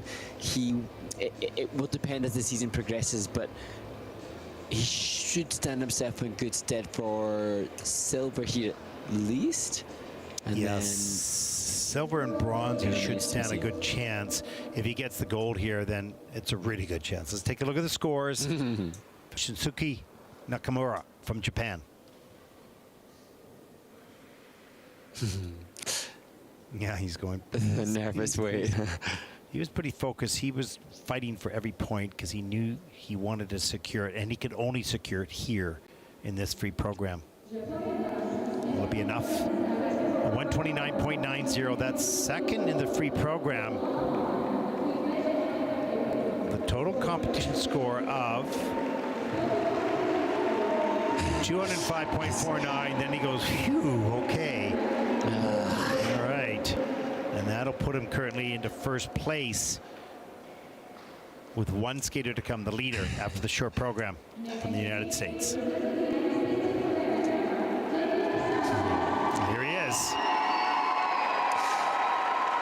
Well, Jacob Sanchez has placed 6th at Junior Grand Prix, 5th at Junior Grand Prix, 4th at Junior Grand Prix, but hasn't got a medal. He leads the field and does so by an impressive display in the short program. Can he take the title? And I've watched those other years in him when he sort of fell down a little bit in the free program, but he looks more mature. We'll see what happens right now.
Well, the smile at the conclusion of the free skate is so very endearing of Jacob Sanchez, a skater who I understand the skaters in his rink at the Hudson Valley Figure Skating Club so gravitate towards, and you can kind of see that just in the way that he reacts to what was a difficult skate. He was so brilliant in the short program, and perhaps the pressure of leading the field after the first stage of the event was a little much. Well, that triple axel, triple toe loop at the top of the program really helped from a score perspective. The second triple axel was loopy in the air, a little bit open. He has to take a fall. And then the triple flip with the hands over the head and does a 3-turn into a double toe, keeps it safe. Just trying to minimize the mistakes or minimize the loss of points. Triple Lutz a little bit later. Beautiful flow up into double axel. Steps up on another double axel. Covers more ice. That's good. And here is the triple sacco near the end of the program, Mark. Well, it's interesting because comparative, the last two skaters, the top two skaters have used the same music, so you can make a direct comparison in regards to the presentation. I thought Jacob had a wonderful presentation in the short program. I thought less engaged with this piece by Andrea Bocelli here, but you could argue that he was less engaged because he was struggling, knowing that it wasn't working quite to plan as he'd hoped. Well, we see the PCs actually higher for Jacob than Shunsuke at this stage of the scoring. Still yet some to come. He'll need a 124.37 to win the free program and take the title.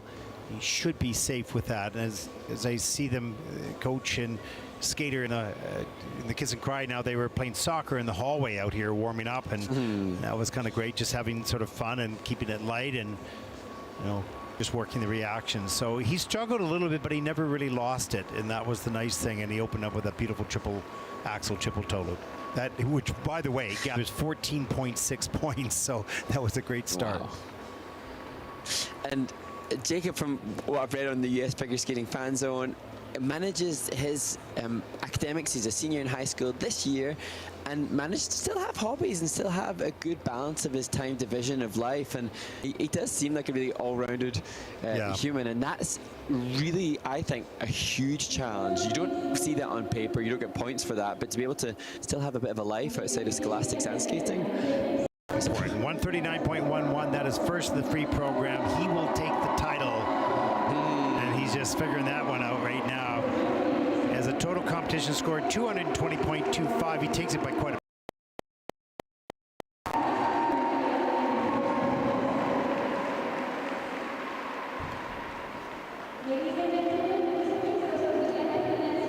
Shunsuke Nakamura, Arlet Levandi grabs the bronze medal.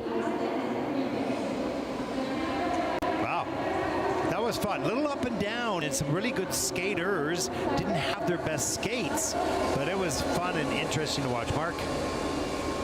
Yeah, and I'm just trying to cast my memory back as to when a USA skater in the men's event won gold on the Junior Grand Prix. Now we've had New Zealand, Korean, Japanese, and American winners. So this is exciting diversity in the winners on the Junior Grand Prix so far this year. Sharing the gold. We'll take a nice break, resurfacing, and we're going to watch, oh, I guess we're not going to watch some videos. This is the close of the men's, that concludes the coverage of the men's free program. Up next will be the free dance. Mark, get your shoes on, get ready to dance, because you're going to be running us through that event. For all of us here at the ISU, I'm Ted Barton, along with Mark Hanratty. Thank you for watching. Stay tuned. The free dance is coming right up.